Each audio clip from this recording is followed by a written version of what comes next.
Tonight on Survival Saturday, we have two very special guests joining us.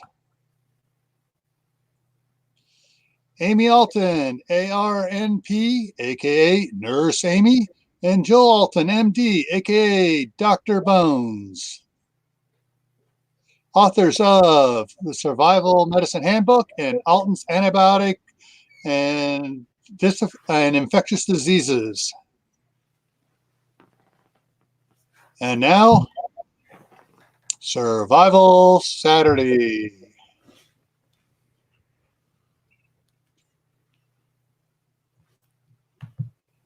Hey, everyone. Hey. So, we have... Can you hear me? Yep, we can hear you. And let's see who's on. Lori's here. Hey, Lori. Will's here, just in time prepping. And Kathy. And Kathy's here. And she's already thrown up your link. Boom. Kathy is one of our most fabulous mods. You should have seen her last night. Throw up your link every 5 minutes and everything else. And it was great last night. Not to be done by Miss Amy. Oh, hi. Well, gee whiz. Now we're gonna have competition. Ta-da! You guys are funny. Ta-da! A little levity never hurt the human body. Unless, of course, you're levitating 60 feet in the air and fall. Oh, that's cool. Look what you did. Hey, Brastard 7.62s here. Okay, just so you know, the chat that you see will be between 4 and 8 seconds behind what we say. Just so you know. Okay. Okay, great. Thank you. Yeah. All righty. So tonight with Joe Alton, MD, aka Dr. Bones, we're going to be talking about anything but the red dragon. Oh, please. That's the only time we're going to mention it. I'm going to add something. If you see somebody bring up the red dragon, warn them once. If they bring it up a second time, put them in a 300-second, which is 5-minute timeout. If they bring it up a third time, they are blocked for the evening. That's all. Yeah. No coronavirus. Old school preppers here. Chris at Holly Ridge Homestead is here. All right, so we're going to give people a couple more minutes to get in here, and then we'll kick it off and run. And we'll turn it over here a second as everyone slowly comes in here. I want to give a special shout out to those that are in here. Old school prepper. She's doing a fabulous job on editing my book. So actually she's on book 2 right now, editing it. So cool. Great. Check out her channel. She's got some really cool stuff. She's down in Mexico right now for a couple months. I guess living the warm life down there while we're freezing up here. Miss Amy may want to turn the volume down on her computer. I have no volume. Okay, we're getting a little bit of feedback from somewhere. Let me double check everything. Let me check my other one here. It's muted. And that one's computer's muted. So it could just be the latency in the programs itself. Yep. All right, Jay's here. What about setting broken bones for a non-virus subject? Jay, you're treading on water there. No, he asked an actual simple but good question. Yeah. So yeah, we're going to talk about. We'll talk about a bunch of stuff here. Well,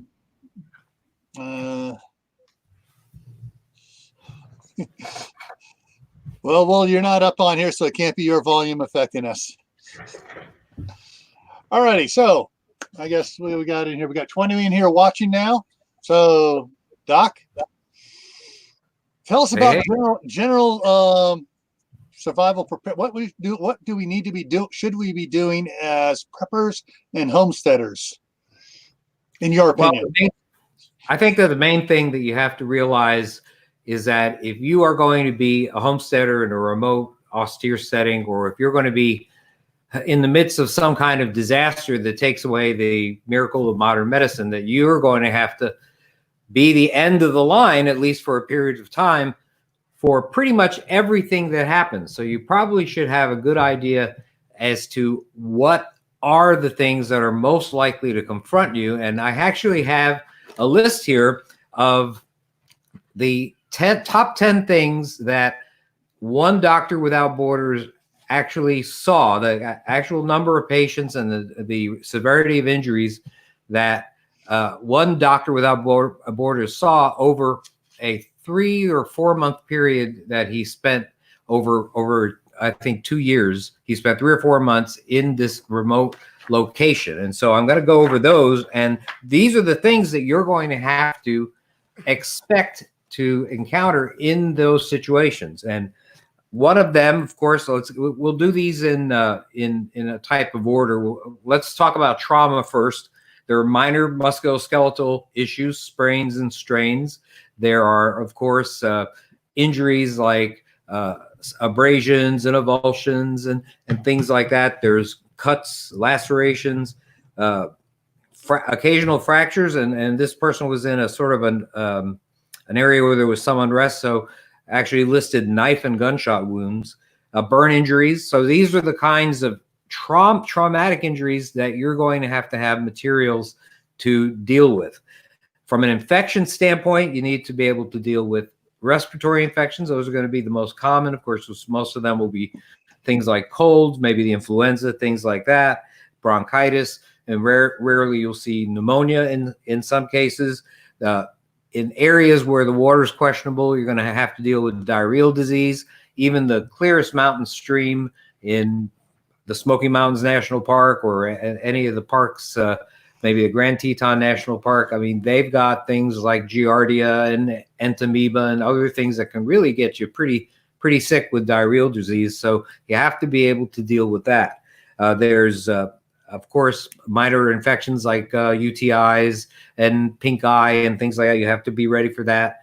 And you have to be ready for diseases that are passed from insects, things like ticks and Lyme disease, things like, lice, which would happen in areas where sanitation is good sanitation is hard to come by, good hygiene is hard to maintain. And of course, mosquito-borne illnesses too. So there's a lot of that you have to deal with. There are allergic reactions. You have to be able to deal with minor allergic reactions, bee stings, and things like that. And you have to be ready for the possibility of finding somebody who has a really bad allergic reaction, something like anaphylactic shock. From a dental standpoint, and a lot of people don't really even think about it, a lot of people out there have all these medical supplies. They don't have a thing for dental supplies. And I just want to say, if you're a prepper, not because you think there's going to be a storm and you're going to be out of power for 3 days, but because you believe there may be some situation or some event that may take society to the brink, you're going to have to be ready to deal with dental problems. 3 days without power, a week without power, a month without power, you're probably not going to have to deal much with that. 6 months off the grid, a year off the grid, forever off the grid, guess what? That's going to be some of the most important things that you're going to deal with. During the Vietnam War, medics reported that sick call involved dental issues about 50% of the time. And so you need to know how to deal with these kinds of issues. And of course, you should be able to deal with women's issues as well. You're going to have to know how to, if a situation lasts long enough, you'll have to know how to take care of a pregnancy. You have to know what to do in the case of a miscarriage. You'll have to know how to do natural family planning. So you want people, if you're going to rebuild society, you can go be fruitful and multiply, but don't do it in the first few months, because you need things to stabilize and you need everybody at 110% efficiency. If you've ever been pregnant, you know that you're not at that level. You're nauseous, your back aches, you may be off balance if you're pretty far along. I mean, there are a lot of things that will take away ordinarily productive member of your group because they're pregnant, or maybe worse, have a complication relating to pregnancy. So, or like bleeding and things like that forces them to go on bed rest. Or in the worst case scenario, well, you may lose that person. And in the year about 1800, you can expect a 2% death rate from each pregnancy. So, and women got pregnant an average of about 10 times in their lives or more. And so there was about a 20% maternal mortality rate. Women died in childbirth a lot back then. So you have to be fruitful and multiply, but not in the early going. Right. All right. So those are some of the issues, the likely issues that you're going to see. Most of these were had to be dealt with by this Doctor Without Borders. Yeah. Can I say something real quicker to the chat? Guys, when you're asking a question, go ahead and put it all in caps to make sure that we catch it so we can write it down for Doc here. Okay, go ahead. I'm catching them as they come in. So when he's done, I'll have a full list and who said it and what time so people can go back and double check. Right, cool. I'm working on it too. So let's cover each other. All right, Joe, go ahead. You can break it too, because I tend to ramble. You know, I'm here drooling on my shoes and rambling on. So just interrupt me as you need to. You do that too? I thought I was the only one that drool on my shoes. I'm not saying a word. All right. Well, all right. Real quick. One thing when you're first talking, you mentioned pink eye at the beginning there. What are the what medications are there any medications that we can get ahead of time for pink eyes? Would that be something like the fish mox or something like that, or? Well, yeah, actually, fish mox would be something that you could do. You could make a kind of bug juice with break open a capsule of fish mox, put it in some warm water, and you could use that as an eye wash. But you can also use a lot of natural products will work fine. A chamomile tea can be used as an eye wash. Eye Bright, of course, is something. Raw honey, in some warm water, very dilute, not cooking it. That can be useful. Exactly Right. So these are things that would be very useful. Lots of different things. Warm saline solutions, that is useful. Lots of different tea bags, black tea bags also can be placed on an area. You could just use it as a eye wash. Right. I think one of the herbs is called Eye Bright. Eye Bright. Eye Bright. Yeah. Exactly right. But definitely storing those fish antibiotics. You know, if you've got an infection, I mean, this is a big problem, and now we're possibly running into medications shortages for something we're not going to discuss. Well, you have to. But you know, we should all have them. We definitely need to have a storage. It's not for today. It's for possibilities when there's a shortage or a disaster. It's absolutely true that you have to realize that various medications just may be, over the course of time, expended, and they may not be able to be replaced. If something really happens, they're not going to be making this stuff anymore. I mean, some of this stuff is being made in China. And so for all you know, we may not be getting a lot of stuff from China in the next few months. So therefore, you know, you should know what plants in your backyard may have medicinal benefits. You should have a good medicinal herb garden. We have one of the bigger ones in our state. We're master gardeners through the State Agricultural Extension Office. And so, you know, we do a lot of gardening, not only vegetable food gardening, we have fruit trees, we have the whole shebang. Matter of fact, I think we have the southernmost producing apple tree in the USA right here in our backyard. Okay. One other thing on the second point, things expected was infections. Lori asked, what about kidney and gallstones? Say again? Kidney and gallstones. Kidney and gallstones. Well, kidney and gallstones. Some gallstones and some kidney stones, especially kidney stones, are made of urea. So you want to be sure you're not eating foods that are high in uric acid. I think that's one thing that would be an appropriate thing. You want to make sure you change your diet so you're not necessarily taking in a lot of calcium. Calcium stones are very, very common from a kidney stone standpoint.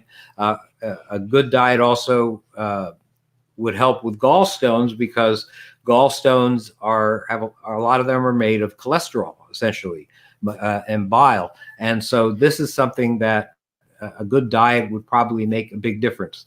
People that are at high risk for gallstones match the 4 Fs, what used to be called the 4 Fs. They have something more politically correct now, but the 4 Fs used to be fat, female, 40, and fertile.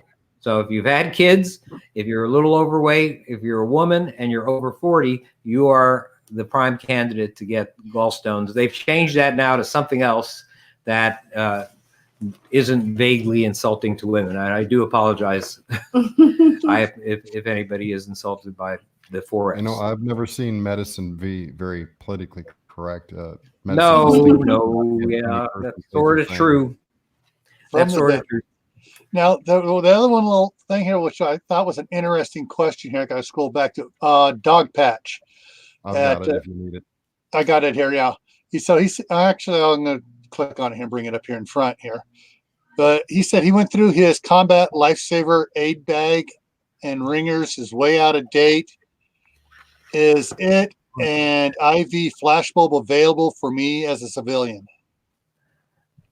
No, actually, IV medication, IV fluids in general are by prescription only. That even includes things like salt water, normal saline. It frustrates me when we started into preparedness and we started putting together products, and because people were asking us to make kits and things like that, we always included some intravenous fluids in there. And at one event that we were speaking at, somebody came to us very politely and said, you know, I'm from the medical board of the state of Arizona. That's where we were. And you can't sell these things, you know, without a prescription. And so it was unfortunately, I just wasn't ready I didn't have a license in the state of Arizona. I was licensed in the state of Florida. And so I was very politely told that you're not allowed to sell this stuff. Now, having said that, you can find this stuff online from some fly-by-night shops that pop up from time to time. You know, when the state medical board gets wind of it, they take them down. But I'll bet that if you really did a thorough Google search, you probably could find some IV fluids. Now, there are IV sets that you can buy that have a small IV bag, usually 250 or 500 milliliter bags. But if you had somebody that was dehydrated or needed fluids, that kind of stuff probably won't touch you. You need at least a couple of liters more than that many times to really make a difference in somebody who's severely dehydrated. Okay.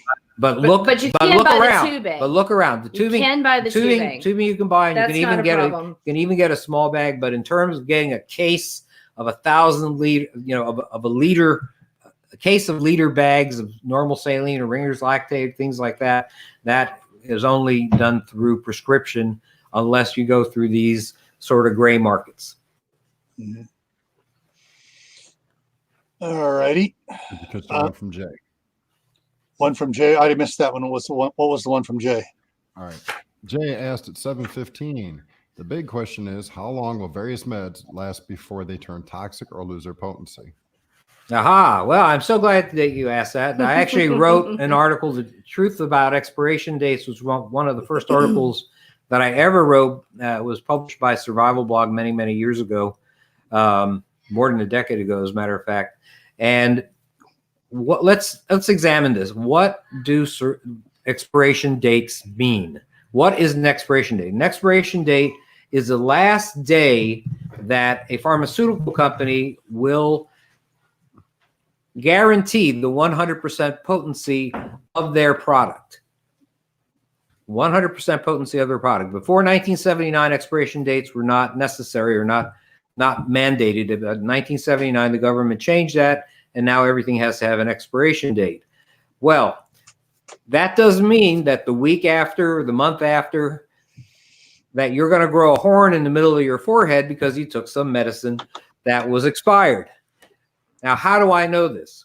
Because the Department of Defense agrees. They have warehouses all over the country called the Strategic National Stockpile of many different medicines, millions of doses for national emergencies. And what they used to do is that they would just take out the forklift anytime that a particular drug reached its expiration date, and they throw out about $50 million worth of this drug.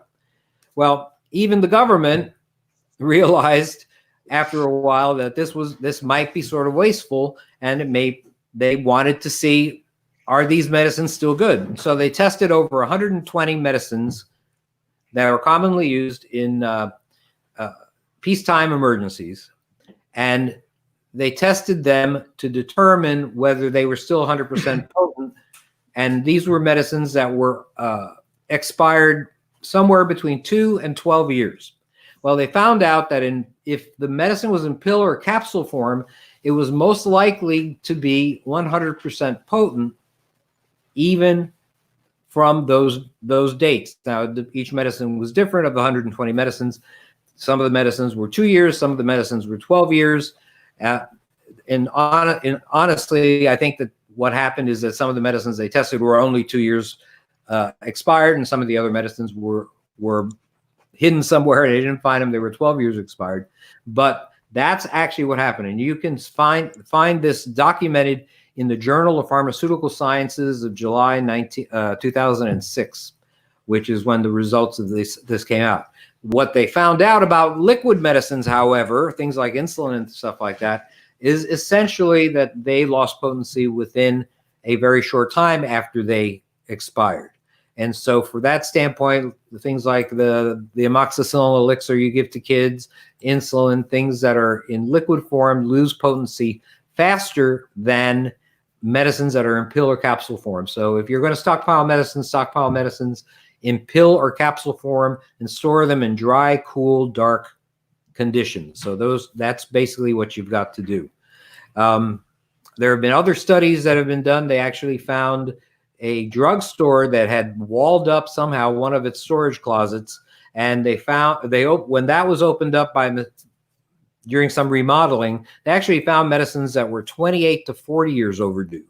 And when they tested some of the active ingredients, they found that 12 of the 14 were actually still 100% potent. As a matter of fact, some of the filler actually degraded, and so some of these medicines were actually 110% potent. Now, as to toxicity, there's very few medicines that are toxic when expired. And there is going around is this thought that tetracycline, when it's expired more than a year, causes kidney damage and things like that. And in reality, there are reports you will find on the internet of that exact thing happening to people, but those reports are from the 1970s and 1960s. In the 1980s, the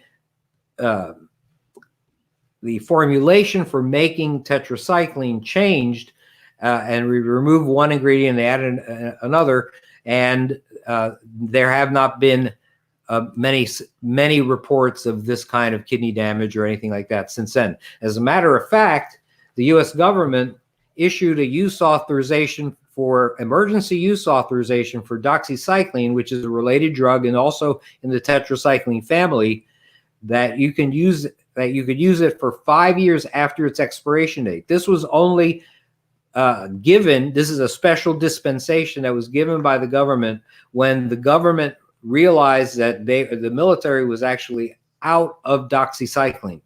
And so they wound up, basically the military bought millions and millions of doses of doxycycline. Then they decided that it was okay to go ahead and use these medicines that are indeed expired up to 5 years overdue. Yeah, that's when I was working for Homeland Security, we got several times on the medications we had stockpiled for anthrax and several other things. They were saying, oh, all right, we got a 5-year extension on this one. Oh, we got a 5-year extension on that one. And so, yeah, that was going on over the last 8 years. They've been getting extensions on those drugs they have stockpiled for the federal agents. Exactly. And what happens is oftentimes the military decides that it needs a certain thing, medical item, and they'll just buy up every bit of it that's available in the entire country. And so it leaves people without medicine. For example, during the swine flu epidemic in 2009, Tamiflu was pretty much unavailable for a period of time. And so the government issued an emergency use authorization for Tamiflu. That was also 5 years. So you could use Tamiflu if it was 5 years expired. And so they do that from time to time as they need to whenever it strikes their fancy. And the truth of the matter is they wouldn't do that if the medicine wasn't still 100% potent. Yeah. Okay. Were there any other questions that are pending, or can he continue on with what he was going to continue on with?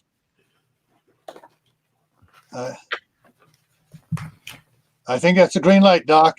All right, good. Well, let's talk a little bit about what I think you should have in your, well, I'll talk very quickly since we were just on antibiotics just a very short time ago. I just want to tell you the different medicine, the antibiotics that I would like you to have in our book, Alton's Antibiotics and Infectious Disease. I write about 15 of them or so that I found in veterinary form that were identical to human antibiotics. I mean, identical to human antibiotics. And so I wanted to, people look at that and they say, well, what, okay, fine. Which of these should I actually get? So I'm going to tell you what I think you should get, or at least what my top 5 or 6 are. And the first one is, if you're not allergic to penicillin, I think you should get amoxicillin, fish mox, or cephalexin, fish flex. And these are 2 medicines that are very, very broad spectrum. They're able to deal with a lot of different issues. Amoxicillin, if you get it early enough, if you find somebody with anthrax, cutaneous anthrax, and you find it early enough, you actually can cure them with amoxicillin. Even Lyme disease, if you get that early, you can avoid having issues with Lyme disease with amoxicillin. So it's good for a lot of different things. Cephalexin is a related drug. It's in the same family. The family is called beta-lactams, and I talk about that in the book. So that would be fish mox. The adult dose for fish mox is called fish mox forte. And these medicines, remember, have to adhere to my very strict criteria. And the criteria are that, 1, there can only be 1 ingredient in the medication, that is the antibiotic itself. It can't be anything to make your scale shinier, your feathers prettier or brighter or anything like that. It has to be just the antibiotic itself. The antibiotic product, the veterinary product, has to only be produced in human dosages. So therefore, fish mox, even though it's meant to treat a sick guppy, well, it's the dose that an adult human would take if you take the fish mox forte version. And so there are no medicines that I recommend that are made in like equine doses or doses for your Chihuahua, things like that. Basically, these things have to be produced in human dosages, even though they claim that they're for veterinary purposes. And there has to be at least 1 pharmaceutical company that makes the medicine in the exact same form with the exact same identification numbers as the veterinary product. So fish mox, for example, fish mox forte is a red and pink capsule with the numbers and letters WC731 on it. Human amoxicillin, made by Dava Pharmaceuticals, DAVA, you can look it up, is a red and pink capsule with the numbers and letters WC731 on it. What does that tell you? It is identical, and it basically is made in the same batch, and part of it is shipped over to Thomas Labs, or a veterinary lab that bottles it for a particular species of animal, and the rest is given to humans. And so I found about 15 antibiotics like that. And so doxycycline for me is number 1. If you're allergic to doxycycline, fish mox is number one. If you're allergic to fish mox, then number two would be doxycycline. That handles a lot of stuff, especially things that cause problems with as a result of contaminated water and food. These are things that would be big issues in survival settings, in very remote settings. So doxycycline is known as bird biotic, and that's something that I think would be a good thing to have. Also, metronidazole. Remember those Clear Mountain streams I was talking about? They're loaded with Giardia and other parasites. Metronidazole is an excellent antibiotic, kills bacteria, but it also kills parasites too. And that is known as Flagyl in human pharmacies, but the exact same medicine can be found in Fishzole, Fish-Zole. Zithromycin, everybody knows about the Z-Pak.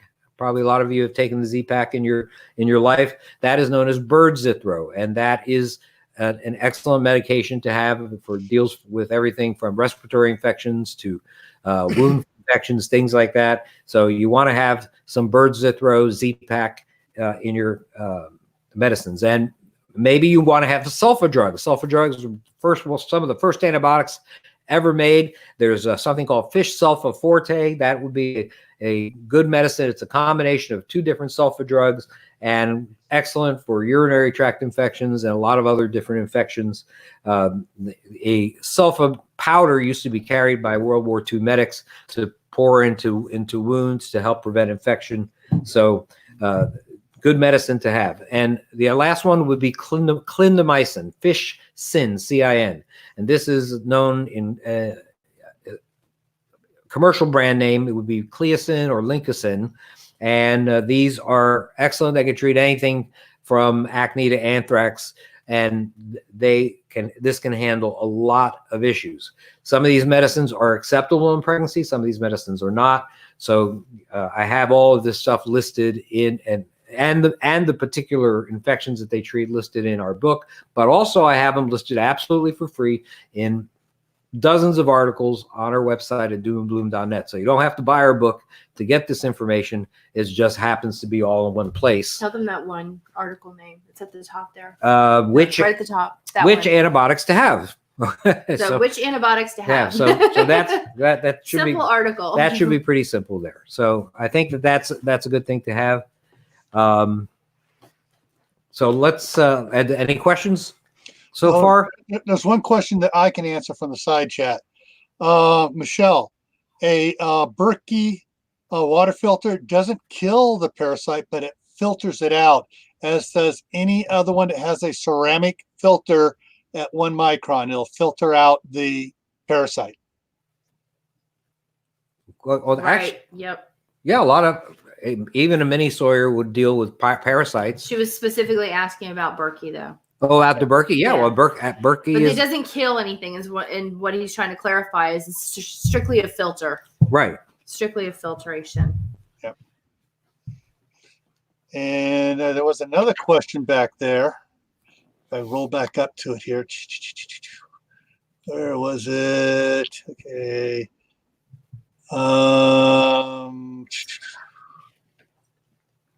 Michelle was also asking about hypothyroid issues.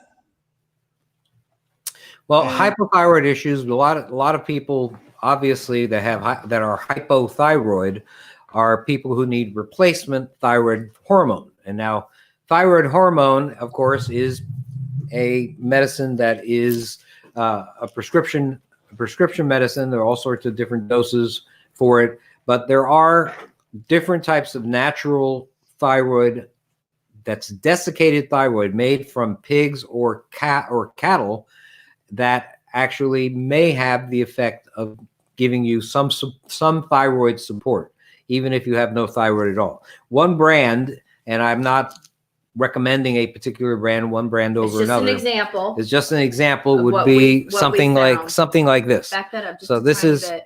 I just wanted to focus. So this There is we go. This is desiccate. when we happen to get just to take a look at it. Right. And so basically what I would do with something like this, now to find out if something like this would work for you, what I would do is have a nice conversation. If you're hypothyroid and you're on medicine, you probably have a relationship with the doctor. You should go to your doctor and say, hey, you know what? I would like to see if this stuff works, whatever natural desiccated product that you find. And I was wondering if you would monitor me for a week or two off of my regular medicine and on this, and test my levels, at the end of a week or 2 weeks. If your thyroid level sinks like a stone on this stuff, it's not for you. If your thyroid levels stay within normal range, well, it might just be an option. So this is what I would say with regards to thyroid. Can I say something real fast? Mm-hmm. Gil and Doc, I have emailed you that PDF of expiration dates from the military. I will also be loading it up onto my Discord server for other people to locate and use.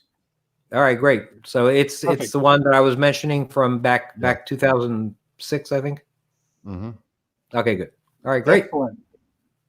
Good. See, that's the kind of stuff that's important. If you read it, you'll see that they have lists of a number of antibiotics. They have, of course, lists of a bunch of different medicines that aren't antibiotics, but they do have lists of antibiotics there, and they tell you the amount of months average that these things are expired, and and tells you basically that they appear to be at 100% potency. Yeah. So Tibor, so he says his wife has Graves' disease and they took her thyroid. She's on, I can't pronounce that, levothyroxine. Levothyroxine. Yeah. Yeah, that would make sense. Is she's on that right now, or they did some treatment to her to blast her thyroid and then they put her on that?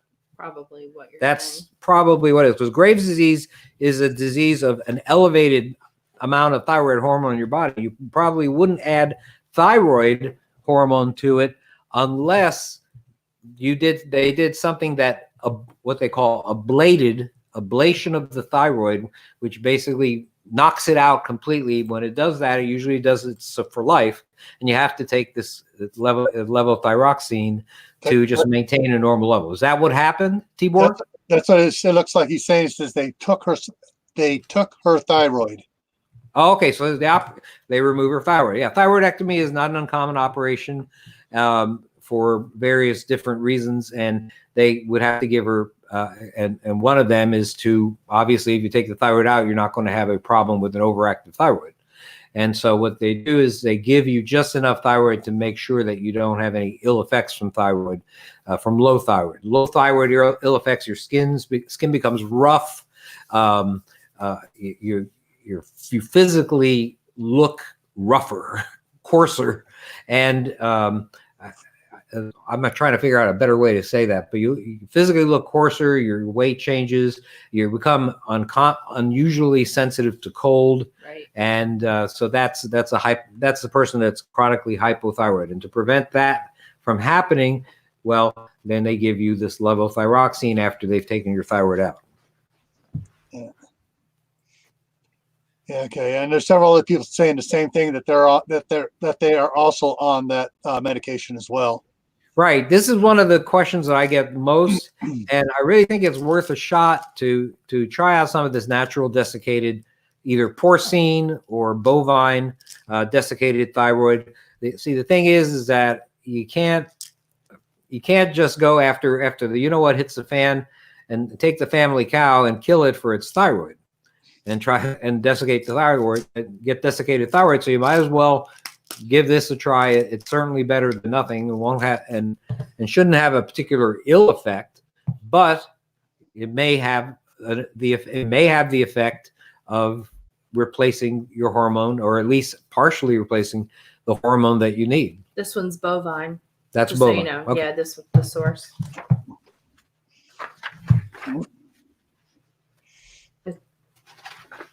Interesting. Somebody is actually asking about vacuum sealing medications. I'm going to throw that one out. Yeah, I don't think that's a bad idea. I mean, there's no reason why you absolutely have to, but I don't think it would do any harm to it. What I do think harms a lot of medicines is freezing.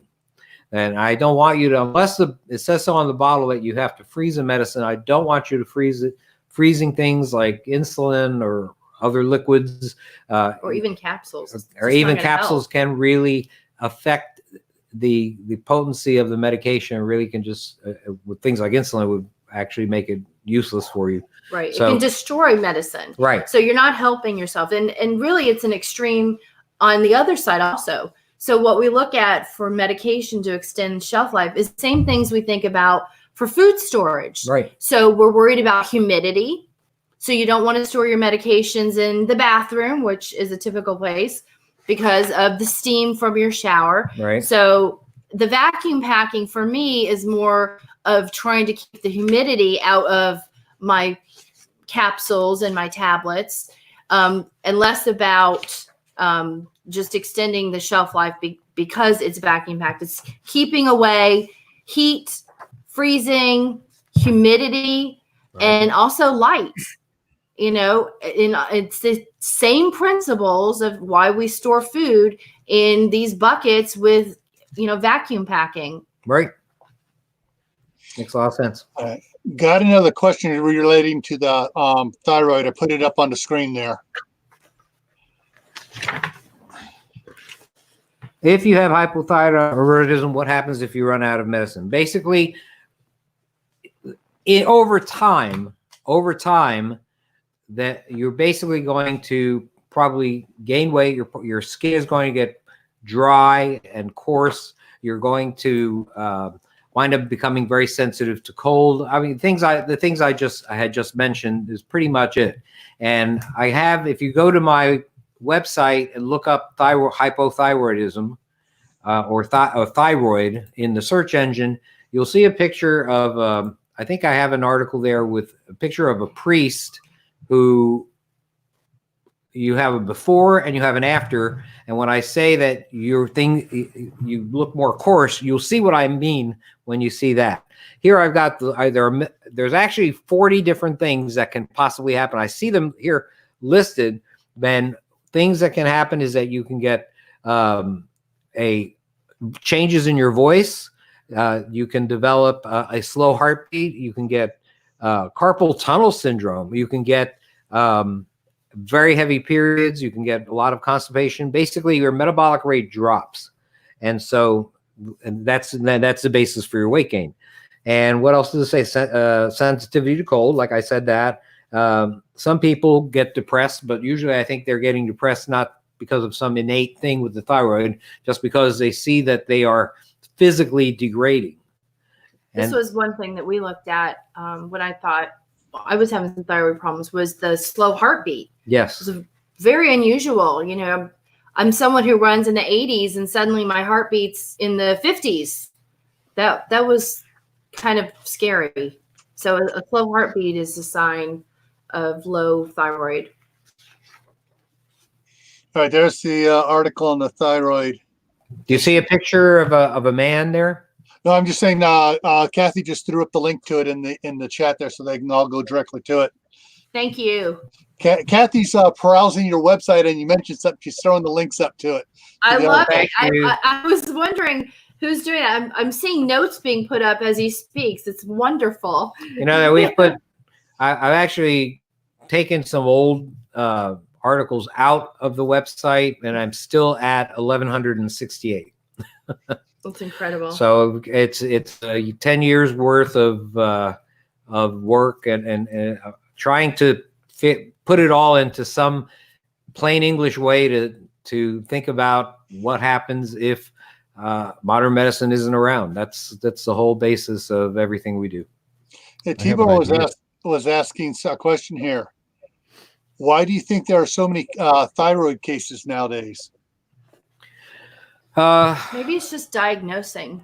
I don't really know. I think what happens is the definition of what is thyroid, hypothyroid, and what is not hypothyroid has changed over time. Just like the definition of who's autistic and who isn't autistic has changed. Have you noticed that now there are like 14 different degrees? I'm not saying I know that there are 14, but there are a bunch of different degrees of autism. And so people that you would think, I mean, you could, People that we all went to grade school Right. with that we knew were a little off now have a diagnosis. you know, I'll tell you, I may have a mild form of it in that when I'm really concentrating on something, I go like this. I just do this. And I don't know why I do it. I've always done it. And does that mean I have some form of autism? What do they call it? Asperger's? Yeah. Yeah, I might. That's I what might. my son- But luckily for me, my Alzheimer's has really sort of overshadowed all of my Stop medical it. problems. You don't have Alzheimer's. So all of my Nah. problems are now dealt with by my senile dementia. Yeah, because you just It's forget not about them. Alzheimer's, it's Yeah, I don't even remember that I had the problem. Okay. Now I know there's been several people mentioning in the chat here amongst each other about diabetes and Okay. and about their medications. Now, before you go on with this, is Howie on the chat there, Dave? I haven't seen him. Okay. We have a friend, Howie, who his channel is Food Forest Permaculture. He's put out several things about diet being able to affect your diabetes and help make you recover a little bit from it because of all the crap we're taking with fast food and everything else. But You're absolutely right. Go ahead. And so he's talked extensively on a couple of my live chats, and but as far as medication wise, what alternatives does someone have if they're if they have diabetes and they're on medications? Were there any natural herbs and stuff to take? Any natural supplements that could help their diabetes, help them deal with it? I hope that's it. Getting in what they want in the side chat. Well, I think what we have to clear up first is that, we have, again, degrees of diabetes. So we've got, the childhood or the insulin dependent, got to have the insulin. Pancreas is just not functioning. Unfortunately, folks, there's no coming back from that. Once you have lost the full function of your pancreas, unless you get a new piece of pancreas, which his son did, thankfully, because he was on dialysis and his pancreas was not functioning. Just to let you know that one of my sons, it was a severely brittle diabetic. So brittle. That he was on dialysis and partially blind by his late 20s. 28. And so I have personal vested interest in trying to find answers to this. And so go ahead. But he did get a piece of a pancreas and a kidney from some unfortunate person who died because of a drunk driving accident. He was the victim, not the drunk driver.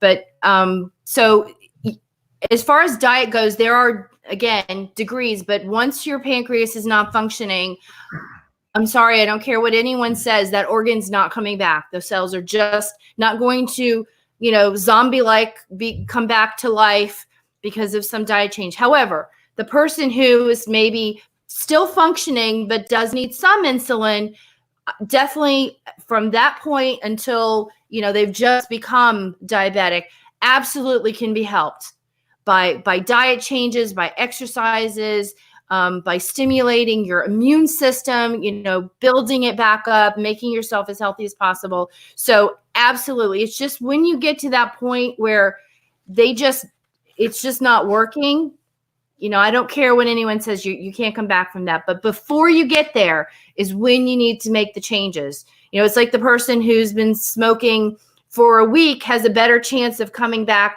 and recovering all of the organs and not having any damage versus someone who's been smoking for 40 years. So yes, please change your diet. Please eat healthy, take the advice. We're all pretty good about knowing what's healthy.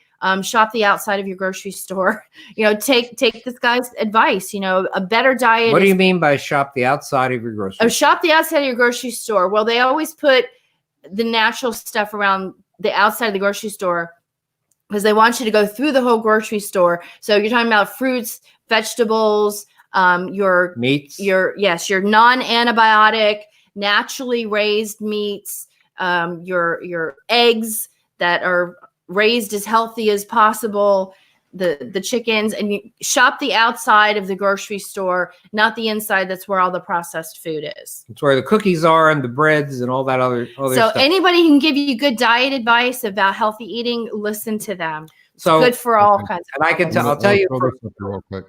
Just now back. what you do. I'm sorry, go ahead. I'll make it quick. In their big book, and this is the 3rd edition, diabetes and everything she said plus a little bit more is on page 476. Hold it up Get there, the book, Dave. everything- Open it up. Open it up. Again? I just did. Yeah. I'm gonna put you full screen. Oh God, you're gonna break their computers. Yeah. Now listen. Okay, wait. I want to say one other thing. So my, your full blown insulin, and then there's the people who are newly diagnosed as type 2. That is exactly what I'm talking about. Diet can help. So yes, Okay, absolutely. Dave. I believe 100%. In fact, a lot of us who do have type 2 diabetes, if we do have disasters or, some problem getting the processed foods, and we're going to have to eat the things we grow or what our neighbor raises, that a lot of us are going to get healthier than we were before. All right. So absolutely type 2 diabetes can be helped. All right. So what I want to 100%. say, what I want to say that there are two, as Amy said, there are 2 different types of diabetes.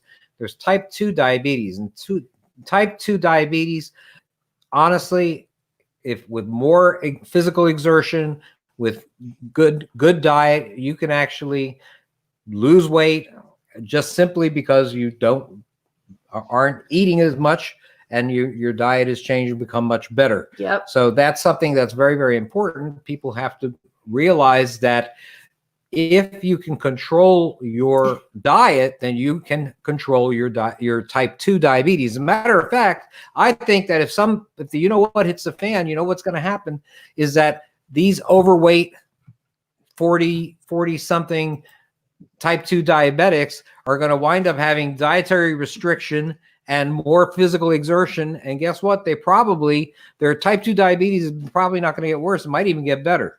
Now with the type 1 diabetes, I want to tell you about a good friend of mine named Dave Miller. Dave Miller's a doctor also. He's a diabetic doctor, and he's also into a member of the preparedness community.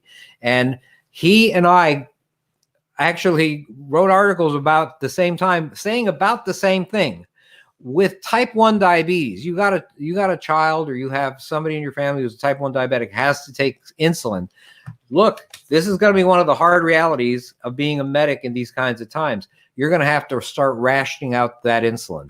You're no longer going for the kind of control that you are looking to get today. You want to have strict control today in normal times. But when you are down to a certain amount of insulin that's got to last you, you're going to have to ration it in such a fashion that it gives society as much time as possible to restabilize. What that means is that you're no longer looking for a sugar below 90. You're just looking for a sugar that's below what it would be that causes diabetic ketoacidosis. Maybe you're going to be shooting for a sugar of 200. Now, that person isn't going to have the same lifespan that a non-diabetic would have.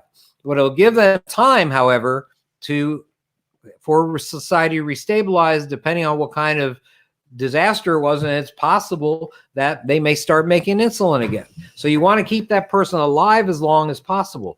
I mean, if you go cold turkey without insulin, if you really need insulin, within 3 or 4 days, you're going to start being sick, and you maybe less than that. And within 10 days, you're going to be in diabetic ketoacidosis. And I know this because my son, when he was very young, he was invincible, right? We're all invincible when we're very young, except Right. The problem is when you have type 1 diabetes and a bad case of it, well, thinking about being invincible isn't the same as being invincible. And so he wound up in kind of diabetic ketoacidosis more times than I can tell you.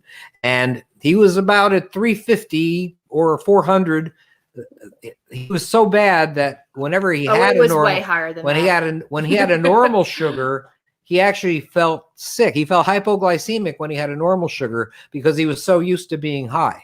However, he actually was alive for a number of years, probably walking around with a sugar of 300 on the average. At least. You know, so I'm saying shoot for something around 200.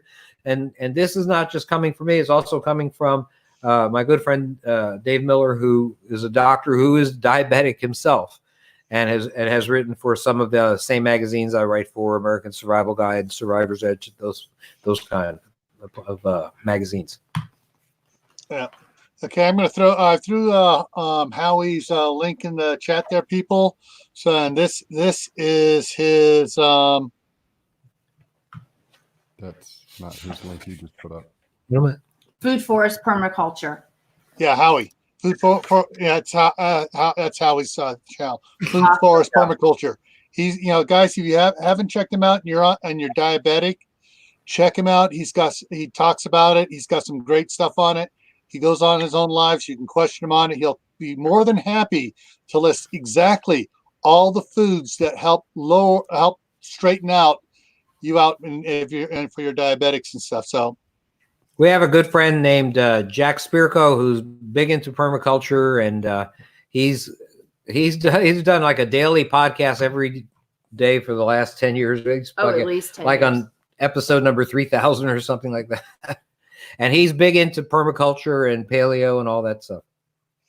yeah, you're right, McCoy's local farm. Okay.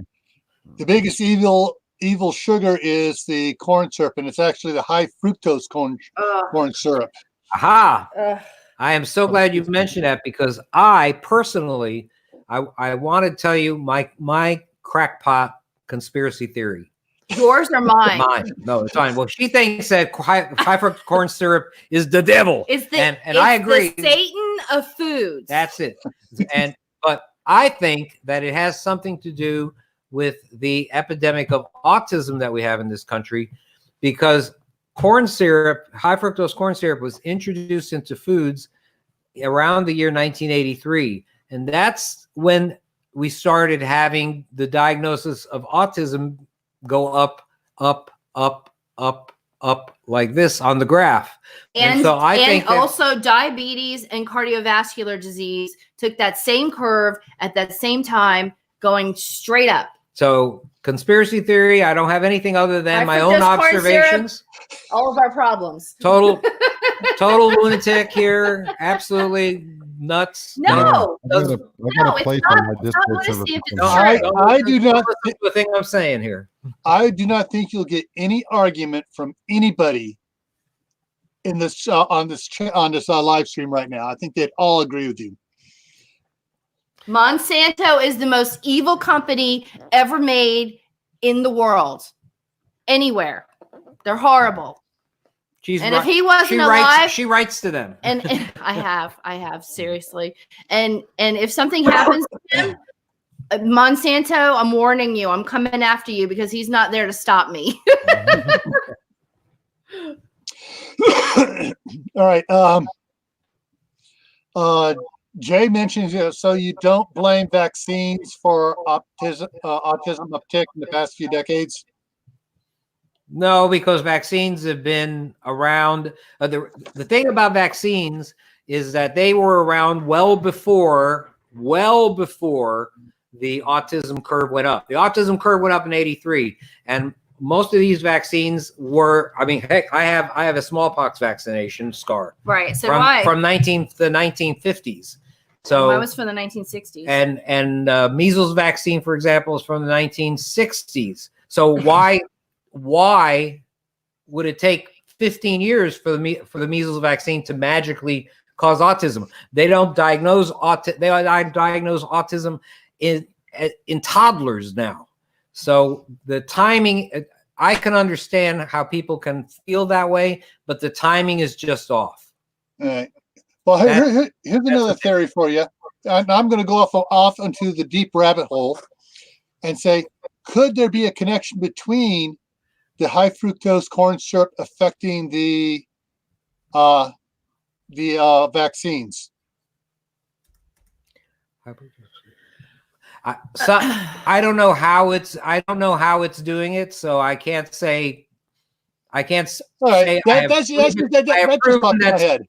I can't say that I have proven it's not the case. I can't say that. I think what he's saying is because people got vaccinations and now they're exposed to high fructose corn syrup, does the vaccination somehow make them more susceptible to having babies with mental problems because now their diet includes high fructose corn syrup?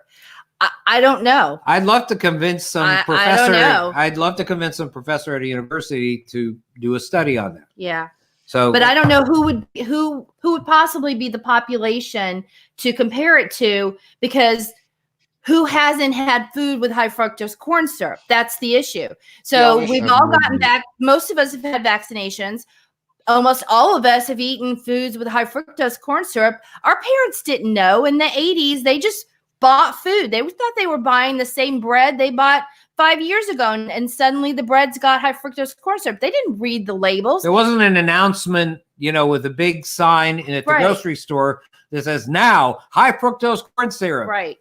And also the sodas. Coca-Cola quietly put high fructose corn syrup. Move over a little bit. Okay. Corn syrup and want to switch? No, just move. Come over. on. Just move over like Come on, 2 inches. Let's switch. No, stop it. So suddenly Pepsi, Coca-Cola, lemonades, all of these things, we had no idea. Frozen foods. Suddenly the grocery store turned into some high fructose corn syrup poison place, and nobody knew it. We didn't know what the labels were saying. I think some of the foods didn't even have labels. They forced them to do that later, but we weren't reading it. No one said, hey, by the way, check your food because there's now this new ingredient. They silently did this. They just slipped it right in. It's cheaper to produce. It gives you the same sweetness. They save money. They make more money, and we're eating poison food.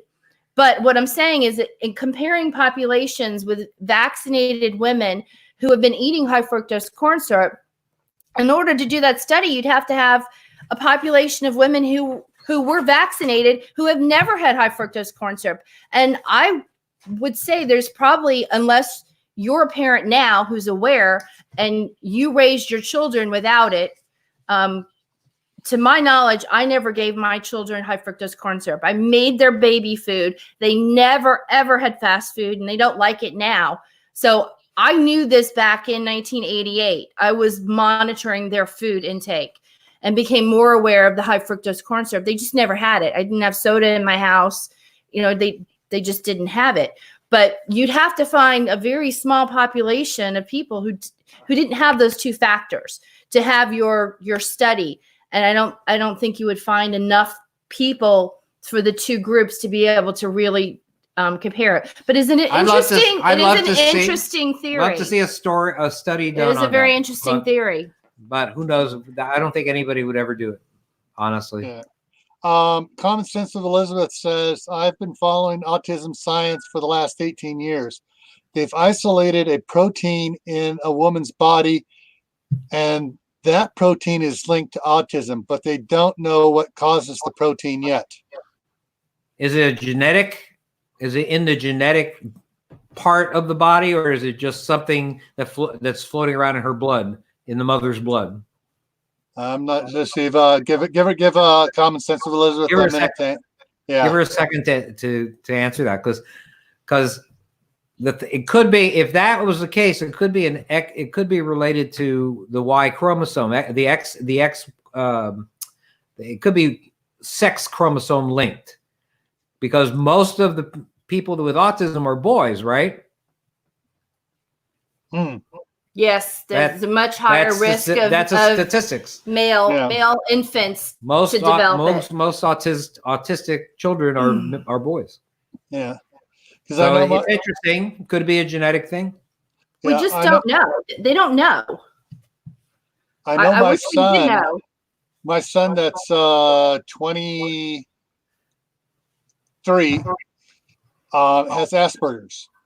And I know he craves certain foods that are high fructose corn syrup, and particularly a brand of ketchup. Interesting. Well, I'll tell you, that's it's interesting, and it has high fructose corn syrup in it. Wow.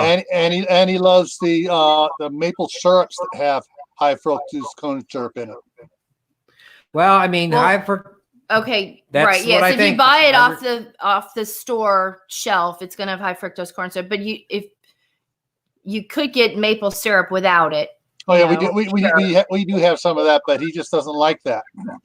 Wow, isn't that something? Interesting. Well, that's an amazing thing. Imagine if the high fructose corn syrup that they put in there cause some change in the body that makes you want to crave high fructose corn syrup over other kinds of sugar. That's interesting. Oh, I think it's got some addicting factor for sure. Well, I think sugar in general is addicting. No, I think high fructose corn syrup is addicting. I mean, both. Sugar is I think probably both. addicting just because it tastes good and it does something to our brains. But I also think high fructose corn syrup is a little more addicting, which is great for the businesses like Coca-Cola and Pepsi to have people who want to drink, 10 a day and will tell you, I can't get off it. I have to have this. We've met people like this. Yes. And we've told them, please stop. You're killing yourself. But they're literally addicted. So I think there definitely is some factor in that. And they won't even show you how that stuff is made. They've had news people, researchers, journalists, go knocking on Monsanto's door and say, hey, can we just film your factories? I think we've seen like big giant vats. Right? Interesting. It'd be interesting to figure out how it's made. They won't let them. So nobody, unless you've worked there, knows how they actually do it. It's all chemical. It's all chemical changes. It's a monster syrup. I'll say. Okay. McCoy he says store honey can have corn syrup, especially if it's not from a local beekeeper. However, you check the label because someone will say 100% honey, others just say honey. So I don't know why they're not listing corn syrup in honeys that in store honeys that have it in it, but I have yet to find any that say they have corn syrup in it. In the ingredient, if you do know any of them, let us know so we can avoid those. They're so high in sugar naturally that that's not even good anyway. But support your local beekeepers. That's another drum that I love to beat. That your local beekeeper, first of all, they need the revenue. It's not easy keeping bees. We've had a lot of problems with bees in this country. So if you know a local beekeeper, this is where we should all be buying our honey from. Support them. They need us. We need to keep the bees. We won't have food without bees. And I'm sure every single person who's listening to this YouTube podcast, Facebook, wherever you have this, understands this because we are the aware folks. If we don't have bees, we will not have food on this earth. So we really, really need to support these, small family farms that have bees and keep them going. They're our lifeblood. Yeah. Yeah. The Common Sense Elizabeth says the only study she found just says that they found a protein present in the mother. Doesn't say how that protein was, but it was present in the mother of children that were born that showed signs of autism. I'll look it up. Okay. Let's see what else here. Yeah. Okay. I don't see any more things here to throw up here. If we missed something, somebody can go ahead and put it again. Well, let me talk then about, unless we have other questions, I can talk about some of the supplies that I think people should have. Yes, supplies would be great. Let's do that. Of course, lately, everybody knows about hand and eye protection, but from my end, it's not so much because of some infectious disease, but you need hand and eye protection because if something happens, you wind up off the grid.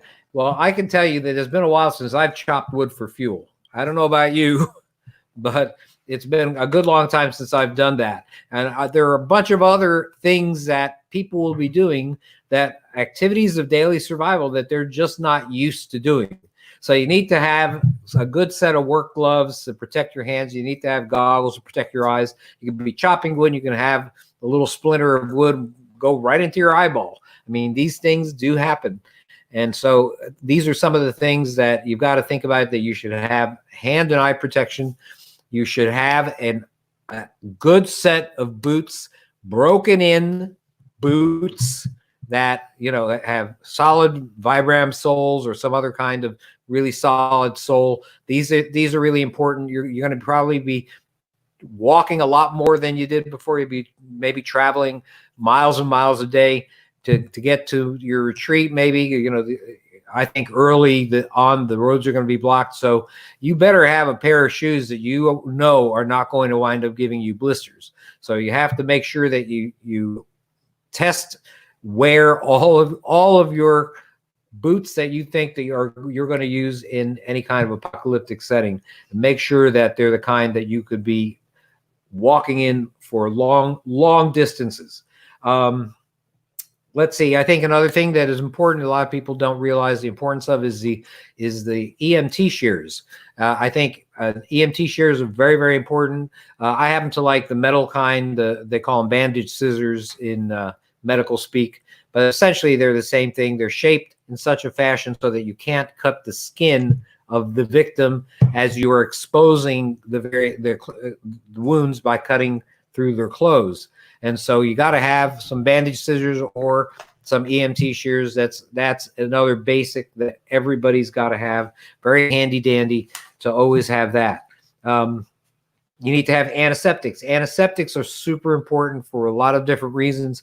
If you're going to do any procedures, you're going to want to have some betadine wipes, or they also come in swab sticks, or you're going to get a bottle of betadine and put some on a 4x4 or a 2x2 and just wash the area cover the area with betadine before you, let's say, close that wound or do anything with wound care. I think is not a bad idea. Household bleach, very useful to have, good for about maybe a year before it loses its potency. And that's if you keep it in a dark, cool place.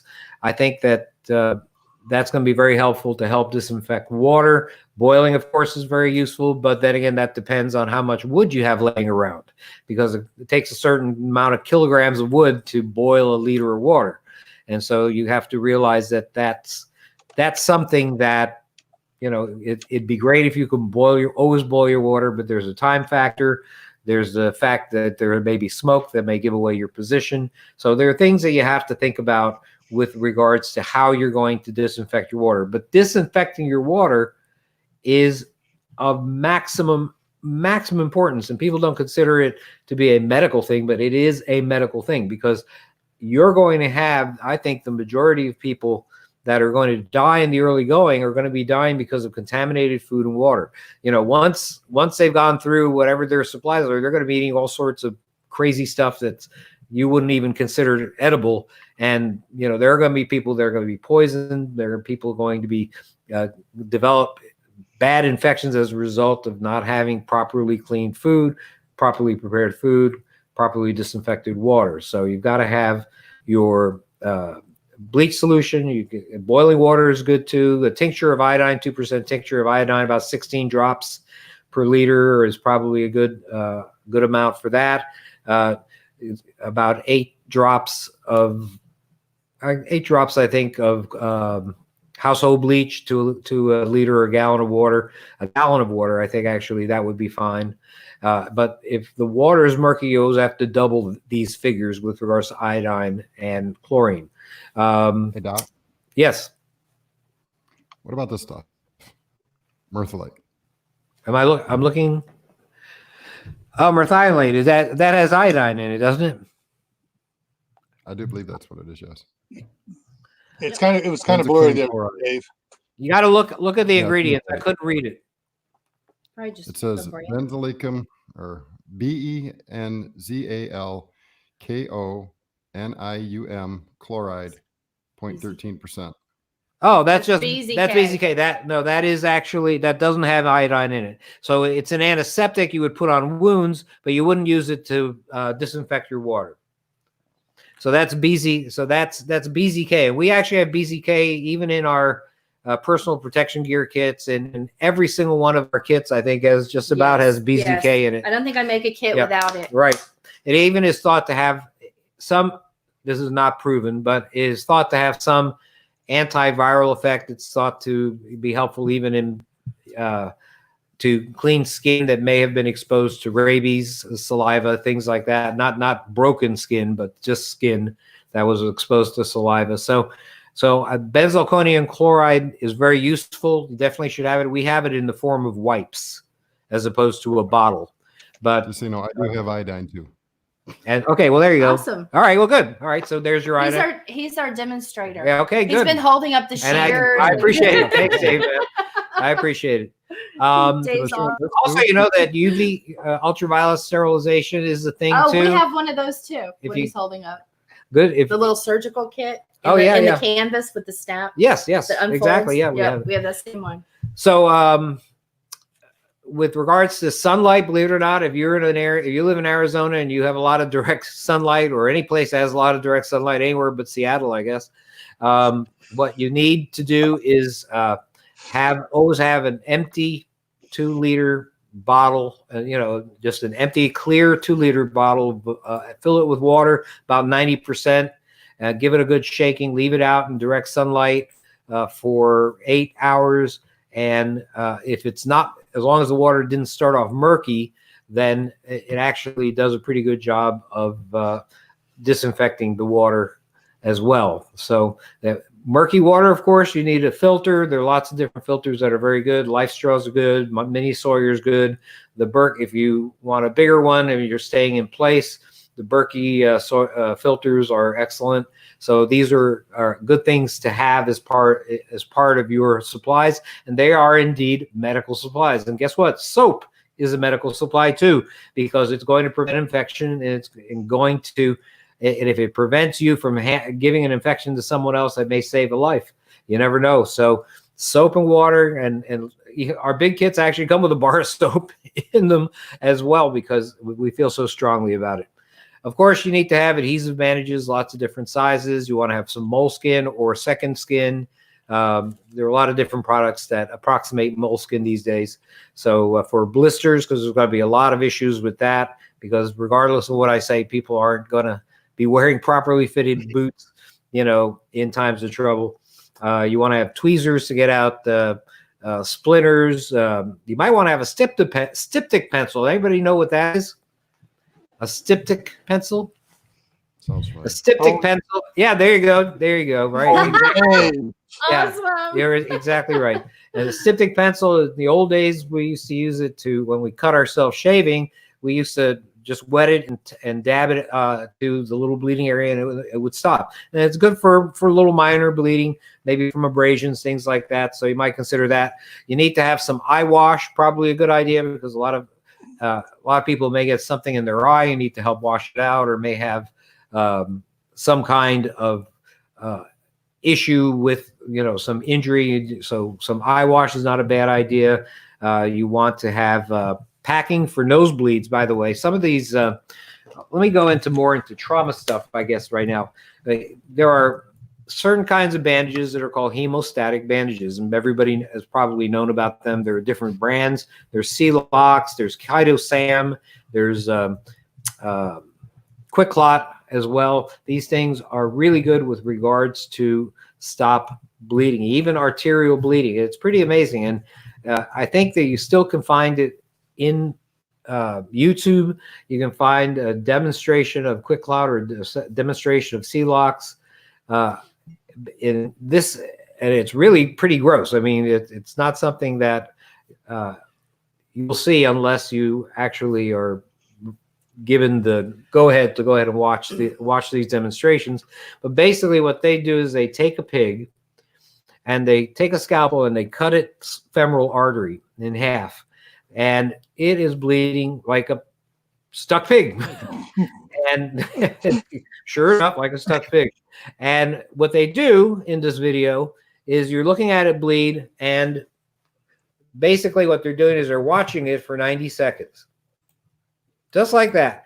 And then they take out this bandage, Quick Lot or C-Locks. Both of these companies have this particular demonstration on video.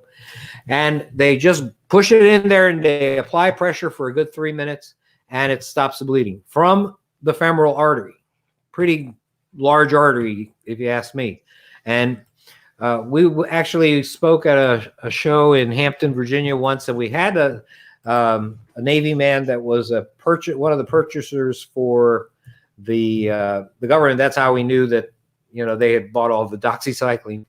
And he said that they actually did a study in which they actually shot a pig in the femoral artery, used this, in this case, I think it was C-Locks, applied the pressure and stopped the bleeding there. And then they shot the pig in the other femoral artery, took out the first C-Locks, put it in the second wound, applied 3 minutes of pressure, stopped the bleeding there.